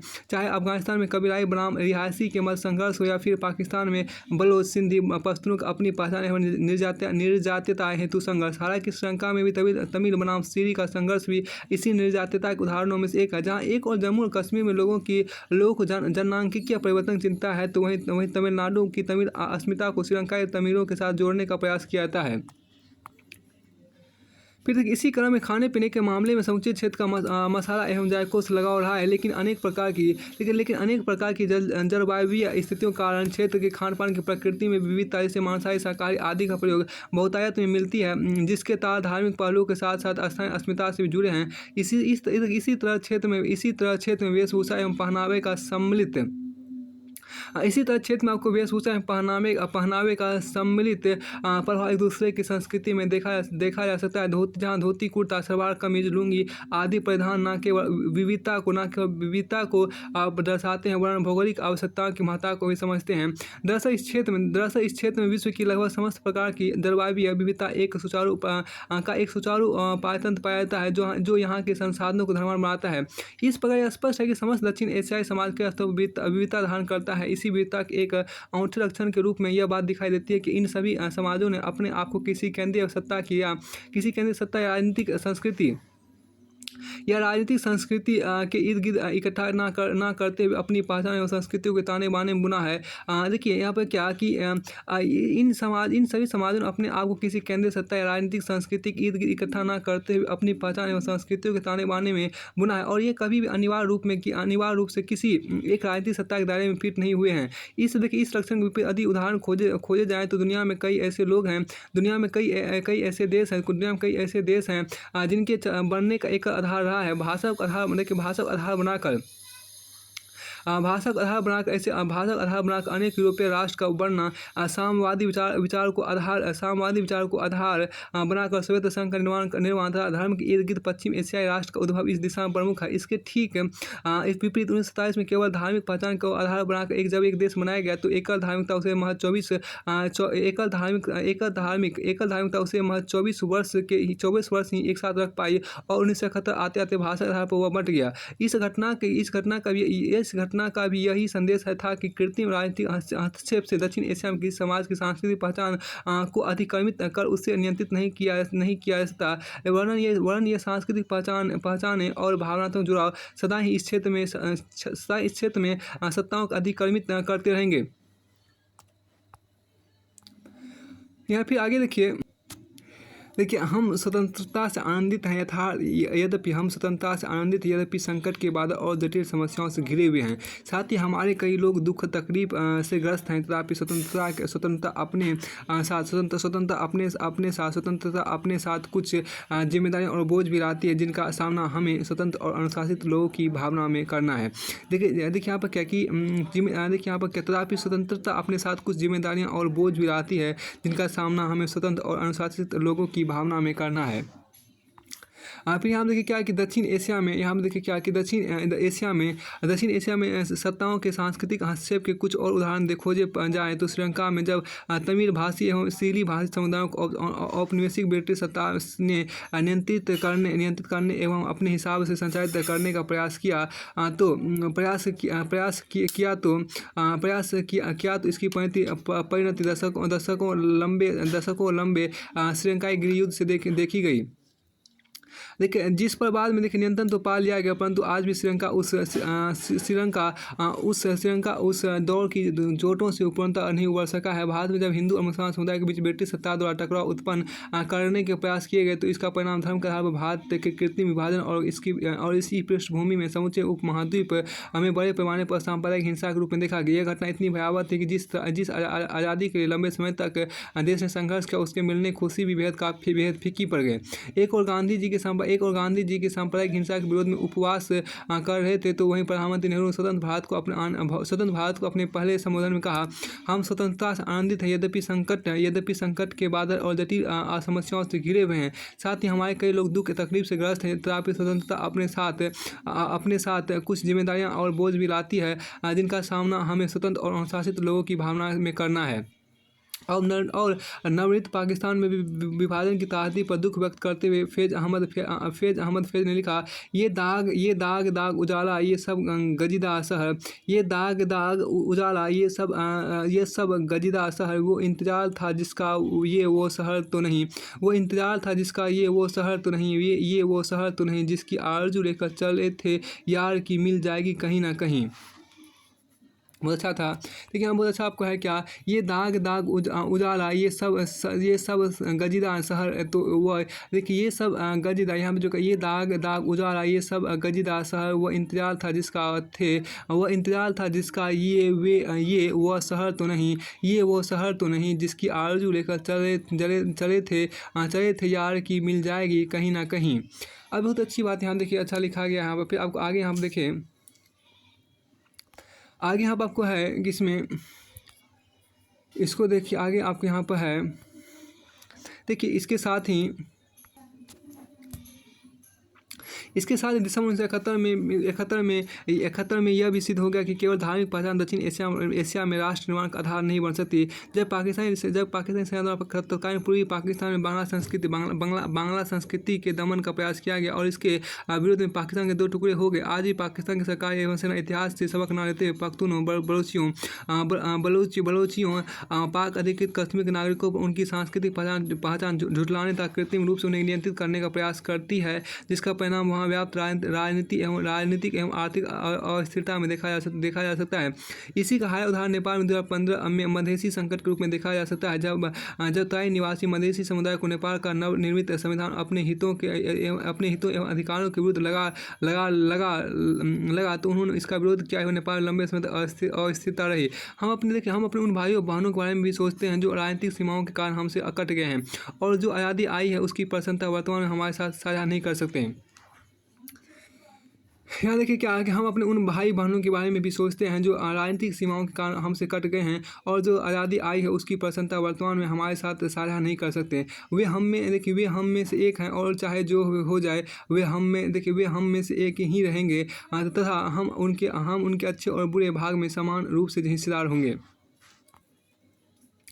देखिए यहाँ पर जो खास बात है कि सत्ताओं के यहाँ पर क्या सत्ताओं के इन कृत्रिम व्यवधानों के बाद भी दक्षिण एशिया में सांस्कृतिक जुड़ाव के पहलुओं का विश्लेषण किया जाए तो हम पाते हैं कि भारत के विभाजन के बाद जो लोग नवनिर्मित राष्ट्र में चले गए थे वे आज तक अपनी सांस्कृतिक पहचान को भारत से जुड़े रहते थे। रेडक्लिफ रेखा उन्हें राजनीतिक रूप से अलग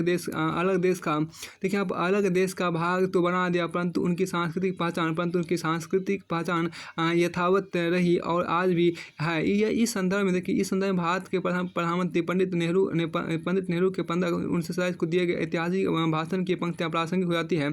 हम अपने उन भाई बहनों के बारे में सोचते हैं जो राजनीतिक सीमाओं के कारण हमसे कट गए हैं और जो आज़ादी आई है उनकी प्रसन्नता वर्तमान हमारे साथ साझा नहीं कर सकते। वे हमसे एक हैं और चाहे जो हो जाए वे हमसे एक ही रहेंगे। हम उनके अच्छे और बुरे भाग में समान रूप से हिस्सेदार होंगे। इसी सांस्कृतिक जुड़ाव को परिवर्तित करने वाले सैकड़ों अन्य उदाहरण हमारे समक्ष मौजूद हैं। यथा भारत, बांग्लादेश एवं पाकिस्तान ये तीनों देशों के राष्ट्रगान यद्यपि भारत, बांग्लादेश एवं पाकिस्तान तीनों देशों के राष्ट्रगान रचयिताओं का जन्म उन स्थानों पर हुआ जो वर्तमान में भारत की भौगोलिक सीमा में स्थित है। भारत और बांग्लादेश के राष्ट्रगान की रचना करने वाले रवींद्रनाथ टैगोर का जन्म कोलकाता में, वहीं पाकिस्तान राष्ट्रगान लिखने वाले हफीज जालंधरी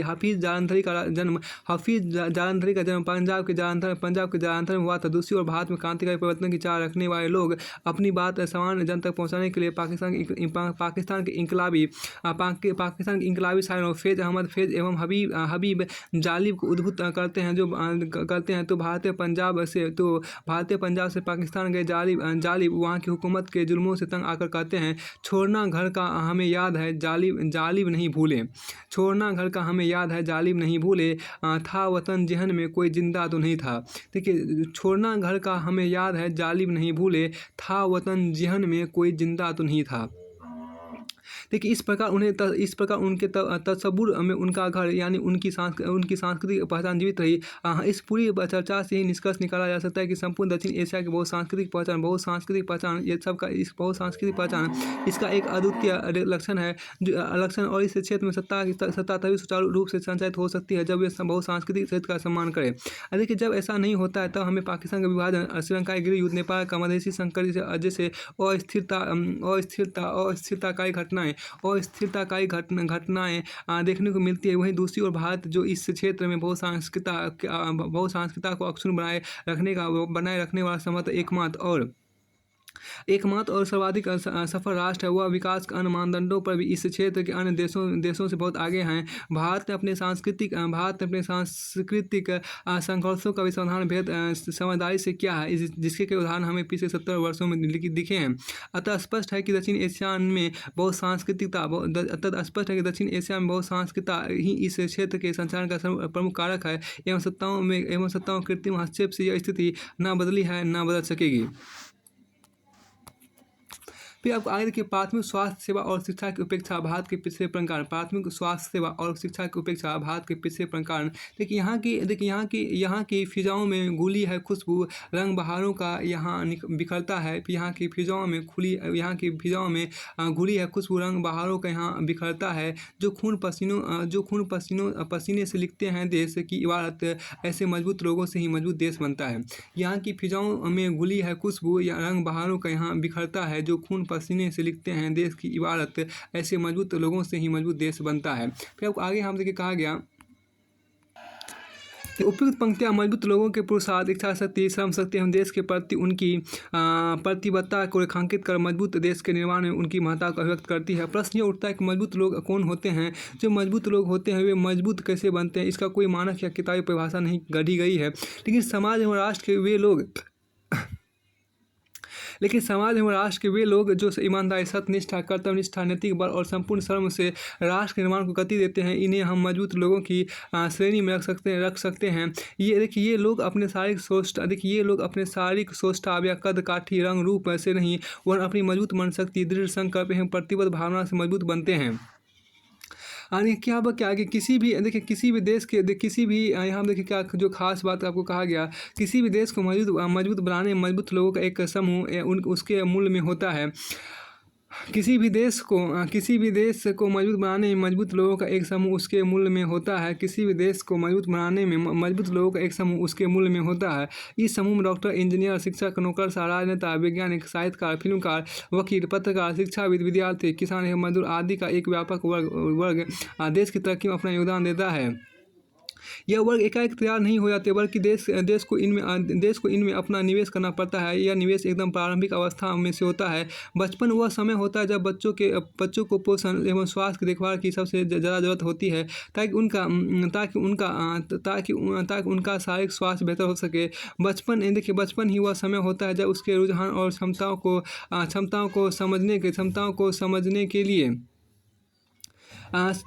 समझने के लिए उस पर सर्वाधिक शैक्षिक निवेश की जरूरत होती है, जिससे उसकी नींव मजबूत हो सके। दुर्भाग्य की बात है कि देश में प्राथमिक स्वास्थ्य सुविधाओं और प्राथमिक शिक्षा की हालत कमोबेश एक जैसे और बदतर हैं। शिक्षा और स्वास्थ्य मानव विकास का सार है, जो देश के सामाजिक आर्थिक ताने बाने को संतुलित करने में एक महत्वपूर्ण और उपचारात्मक भूमिका निभाते हैं। किसी भी देश के नागरिक का मूल्यवान संसाधन होते हैं। एक ऐसे बेहतर गुणवत्ता वाला जीवन पाने के शिक्षा और स्वास्थ्य के रूप में विकास और देखभाल की आवश्यकता है। फिर देखिए पीटर एफ डकर के अनुसार यहाँ पर क्या कि पीटर एफ डकर के अनुसार आने वाले दिनों में ज्ञान का समाज दुनिया के किसी भी समाज से ज़्यादा प्रतिस्पर्धात्मक समाज बन जाएगा। किसी देश की समृद्धि का स्तर इस बात से आंका जाएगा कि वहाँ की शिक्षा का स्तर और शैक्षिक समावेशन कैसा है। शिक्षा किसी भी समाज और राष्ट्र के विकास में केंद्रीय भूमिका निभाती है। यह निर्विवाद रूप से सहमति का बिंदु है। देखिए सहमति का बिंदु है कि शिक्षा क्षेत्र में सुधार और सशक्तिकरण की शिक्षा क्षेत्र में सुधार और सशक्तिकरण करके ही कोई देश आर्थिक सामाजिक विकास के सूचकांक में उत्कृष्ट प्रदर्शन कर सकता है। शिक्षा के बिना विकास की संकल्पना अधूरी है, इसलिए इसे विकास का अनिवार्य शर्त माना जाता है। विकासशील देश के रूप में भारत की विशाल जनसंख्या गुणवत्तापूर्ण शिक्षा प्रदान करना एक गंभीर चुनौती है। देखा जाए तो हाल के दशकों में आर्थिक, सामाजिक एवं अन्य क्षेत्रों में ढांचागत नीतिगत स्तर पर काफ़ी प्रगति हुई है, जिसके चलते देश की विकास दर तेजी से बढ़ी है। इस बढ़ती विकास दर ने अन्य क्षेत्रों के साथ साथ शिक्षा के क्षेत्र में सुधारों को भी गति प्रदान की है, लेकिन यहाँ पर क्या है कि लेकिन इन परिवर्तनों ने हमारी शिक्षा व्यवस्था की मूल समस्याओं को दूर नहीं किया है। भारतीय शिक्षण संस्थानों की गुणवत्ता की बात करें तो टाइम्स हायर एजुकेशन THE के अनुसार वर्ल्ड यूनिवर्सिटी रैंकिंग 2020 के अनुसार विश्व के शीर्ष 5 उच्च शिक्षण संस्थानों में भारत के केवल 6 संस्थान शामिल हैं। भारतीय शिक्षा व्यवस्था की पहुँच या प्रसार, समता की समस्या के बढ़ते चलते इस क्षेत्र में निराशाजनक स्थिति बनी हुई है। देखिए यहाँ पर समता की समस्या के चलते इस क्षेत्र में निराशाजनक स्थिति बनी हुई है। फिर आपको आगे हम देखिए कहा गया कि भारत में गुणवत्तापरक शिक्षा तक पहुंच एक बड़ी चुनौती है। देखिए यहाँ पर क्या शिक्षा के सभी स्तर, प्राथमिक, माध्यमिक एवं उच्च शिक्षा पर अभी भी आम नागरिकों की समान और असमान पहुंच नहीं हो सकी है। शिक्षा के क्षेत्र में उल्लेखनीय विस्तार के बावजूद भारतीय जनसंख्या कुछ सीमित वर्ग को ही शिक्षा की सुविधा सहजता से उपलब्ध हो पाई है। मौलिक अधिकार के रूप में शिक्षा का अधिकार लागू होने के बाद स्कूल जाने की उम्र 6 से 14 वर्ष के कई बच्चे बाल श्रम, भिक्षावृत्ति जैसी गतिविधियों में संलग्न रहकर स्कूल से दूर हैं। विद्यालय छोड़ने की बढ़ती हुई दर, ड्रॉप आउट रेट, बालक बालिकाओं के नामांकन ठहराव अनुपात में कमी, आपको अनुपात में कमी, स्कूल में मूलभूत सुविधाओं की कमी, पाठशाला तक पहुंचने के दुर्गम रास्ते, आबादी के अनुपात में स्कूल की उपलब्धता नहीं होना तथा सरकारी विद्यालयों को बंद किए जाने की पहल आदि भारतीय शिक्षा व्यवस्था के समक्ष प्रमुख चुनौतियां बनकर उभरी है। आबादी के अनुपात में हाई स्कूलों और कॉलेजों की कमी है, जिसके चलते बच्चे उच्च शिक्षा की ओर नहीं बढ़ पाते। गैर सरकारी संगठन प्रथम द्वारा प्रकाशित वार्षिक रिपोर्ट स्थिति वार्षिक शिक्षा स्थिति report, annual state of education report ASER, जिसको हम लोग असर बोलते हैं। अभी यहाँ पे क्या 2018 बताती कक्षा 3 में पढ़ने वाले केवल 17.2% बच्चे कक्षा 2 के स्तर की पुस्तक पढ़ पाने में सक्षम है। कक्षा 5 में पढ़ने वाले 50.3% विद्यार्थी कक्षा 2 की पुस्तक पढ़ पाने में सक्षम है तथा कक्षा 8 में पढ़ने वाले केवल 73% विद्यार्थी कक्षा 2 के स्तर किताब पढ़ने में सक्षम। निश्चित ही आंकड़े भारतीय प्राथमिक शिक्षा की गंभीर स्थिति को दर्शाते हैं तथा यह बताते हैं कि शिक्षा के अधिकार अधिनियम को अभी भी जमीनी स्तर पर लागू नहीं किया गया है। दूसरी तरफ देखिए यहाँ पर क्या है, दूसरी तरफ नीति आयोग के निर्देश पर कम विद्यार्थियों संख्या वाले स्कूलों को पास के दूसरे स्कूलों में विलय कर सरकारी स्कूल बंद किए जा रहे हैं। मीडिया रिपोर्ट्स की माने तो इस प्रक्रिया के तहत देश भर में 50,000 से भी ज़्यादा स्कूल बंद कर दिए गए हैं, जिससे स्कूल न होने का अशिक्षा और बढ़ेगी तथा निजी स्कूल को बढ़ावा मिलेगा। स्कूल तक पहुँच कम होने से अशिक्षा तक पहुँच की स्थिति आगे और बदतर हो जाएगी।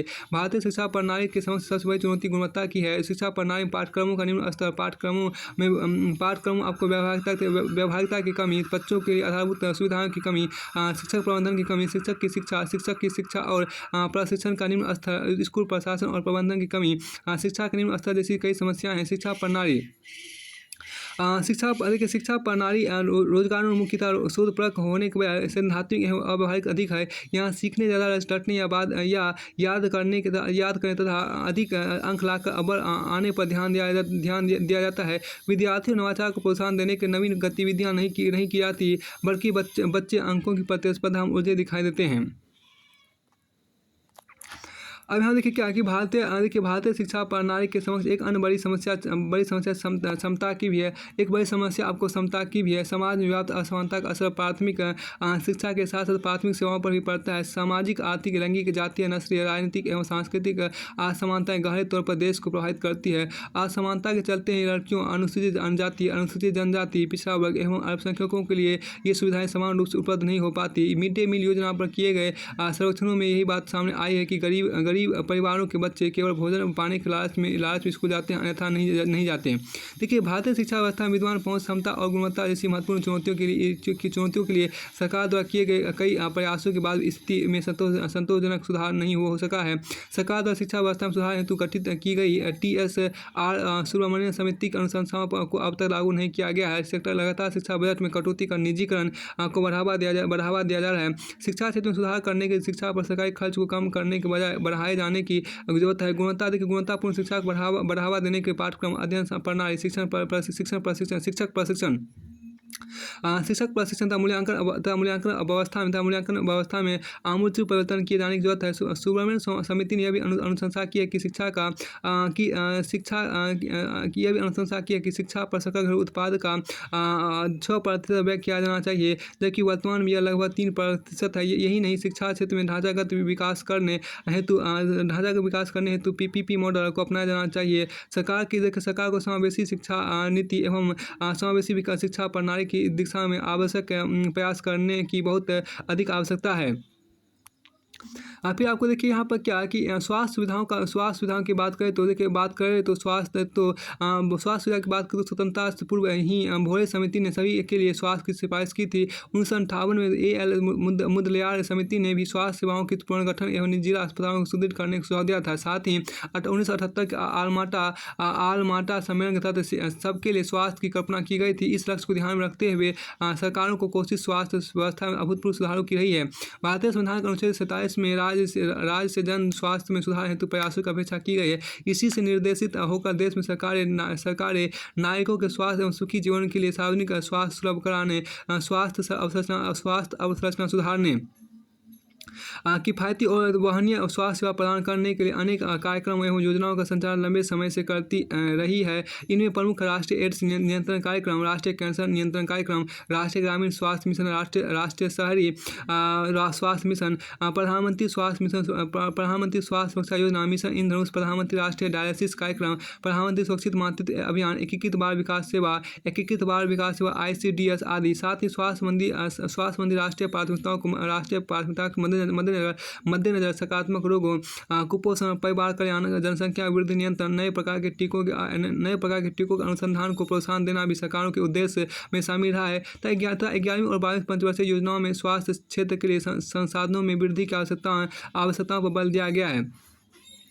फिर देखिए, विश्व स्वास्थ्य संगठन के मानकों के अनुसार प्रति 1,000 की आबादी पर एक डॉक्टर का होना आवश्यक है, परंतु भारत इस अनुपात को प्राप्त करने में बहुत पीछे हैं। विशेषज्ञ डॉक्टरों के मामले में तो स्थिति और भी चिंताजनक है, क्योंकि देश में सर्जरी, स्त्री रोग और शिशु रोग जैसे चिकित्सा के बुनियादी क्षेत्रों में लगभग 50% विशेषज्ञ डॉक्टर की कमी है। साथ ही एक और बड़ी समस्या देश से डॉक्टरों के पलायन की है। इसके अतिरिक्त डॉक्टरों द्वारा सेवा के लिए शहरी क्षेत्रों को प्राथमिकता दिए जाने के कारण ग्रामीण एवं शहरों की स्वास्थ्य सेवाओं में असमानता का जन्म हुआ है। ग्रामीण क्षेत्रों में शहरी क्षेत्रों की अपेक्षा स्वास्थ्य सुविधाओं का स्तर निम्न है। परिणाम स्वरूप अनेक प्रयत्न करने के बावजूद शिशु मृत्यु दर तथा प्रसव के दौरान स्त्रियों की मृत्यु कई अफ्रीकी देशों से भी अधिक बनी हुई है। ग्रामीण क्षेत्रों में सकारात्मक बीमारियां तपेदिक, मलेरिया, कालाजार, हैजा, डायरिया आदि का प्रभाव आज भी कायम है। वर्तमान में शहरों में भी बदलती जीवनशैली के कारण उच्च रक्तचाप, मधुमेह और हृदय रोग जैसी बीमारियां भी देश के समक्ष स्वास्थ्य संबंधी चुनौतियां प्रस्तुत कर रही है। भारत में मधुमेह के मामले की संख्या में निरंतर वृद्धि हो रही है। यही हाल ट्यूबरक्लोसिस का है। हृदय संबंधी रोगों के कारण अनेक भारतीयों की 70 वर्ष की आयु तक पहुंचने से पहले ही मृत्यु हो जाती है। कुपोषण के आंकड़े में भी भारत विश्व के कमजोर देशों के साथ खड़ा है। भारत उन देशों में भी अग्रणी है जिन्होंने अपनी सार्वजनिक स्वास्थ्य सुविधाओं का तेजी से निजीकरण किया है, जिसके कारण सरकारी क्षेत्र की बजाय देश की स्वास्थ्य व्यवस्था निजी क्षेत्र का वर्चस्व बढ़ रहा है। देखिए, एक मिनट, जिसके कारण सरकारी क्षेत्र की बजाय देश की स्वास्थ्य व्यवस्था में निजी क्षेत्र का वर्चस्व बढ़ रहा है। ऐसा प्रतीत होता है कि स्वास्थ्य के क्षेत्र में सरकारी हस्तक्षेप केवल महामारी संबंधी कार्यक्रम, टीकाकरण और परिवार नियोजन तक सीमित करा गया है। फिर आपको यहाँ पर देखिए क्या है कि देश की स्वास्थ्य, देखिए आपको क्या है कि देश की स्वास्थ्य सेवा में अनेक खामियां होने के बावजूद इस बात से इनकार नहीं किया जा सकता है कि भारत ने स्वास्थ्य के क्षेत्र में हाल ही में उल्लेखनीय प्रगति की है। परंतु इससे पड़ाव नहीं, शुरुआत मानना अधिक प्रासंगिक होगा। भारत जनसांख्यिकीय लाभांश की स्थिति में है। यदि भारत को विश्व के अग्रणी देशों की कतार में शामिल होना है तो उच्च स्तर की स्वास्थ्य सुविधाओं के साथ साथ सभी को स्वास्थ्य का अधिकार हमारी प्राथमिकताओं में शामिल होना चाहिए। साथ ही स्वास्थ्य क्षेत्र में आधारभूत संरचना, उपचार, परीक्षण एवं शोध पर निरंतर कार्य करने की महत्वपूर्ण आवश्यकता है। भारत में संभावनाएं अनंत है। चुनाव के सफल आयोजन, जनगणना पर सर्वेक्षण, अंतरिक्ष तथा आणविक विज्ञान परियोजना इसके कुछ उदाहरण हैं। भारत को दक्षिणी विश्व का दवा निर्माता कहा जाता है, क्योंकि विकसित देशों को सस्ती जीवन रक्षक और जेनेरिक दवाएं उपलब्ध कराता है। इस प्रकार हमारी स्वास्थ्य व्यवस्था में भी लोगों की अधिकतम परिणाम उपलब्ध कराने की क्षमता है। जरूरत से पूरी प्रतिबद्धता के साथ इस दिशा में प्रयास करने की, ताकि देश के प्रत्येक नागरिक को गुणवत्तापूर्ण स्वास्थ्य सेवा उपलब्ध हो सके। साथ ही आपको आए दिन समाचारों में देश की स्वास्थ्य व्यवस्था का स्या पक्ष पर दिखाने वाले कंधे पर पत्नी की लाश ढोते दाना माझी की व्यवस्था तस्वीरों का पटापेक्ष हो सके। लेकिन संक्षेप में कहा जाए तो भारतीय व्यवस्था में प्राथमिक स्वास्थ्य सेवाओं के साथ साथ शिक्षा व्यवस्था की मजबूती और व्यापक प्रसार वह कदम होगा जो भारत की विकास दर के लिए उत्प्रेरक कार्य करेगा और भारत के विकास का मार्ग प्रशस्त करेगा। फिर आपको आगे यहाँ पर है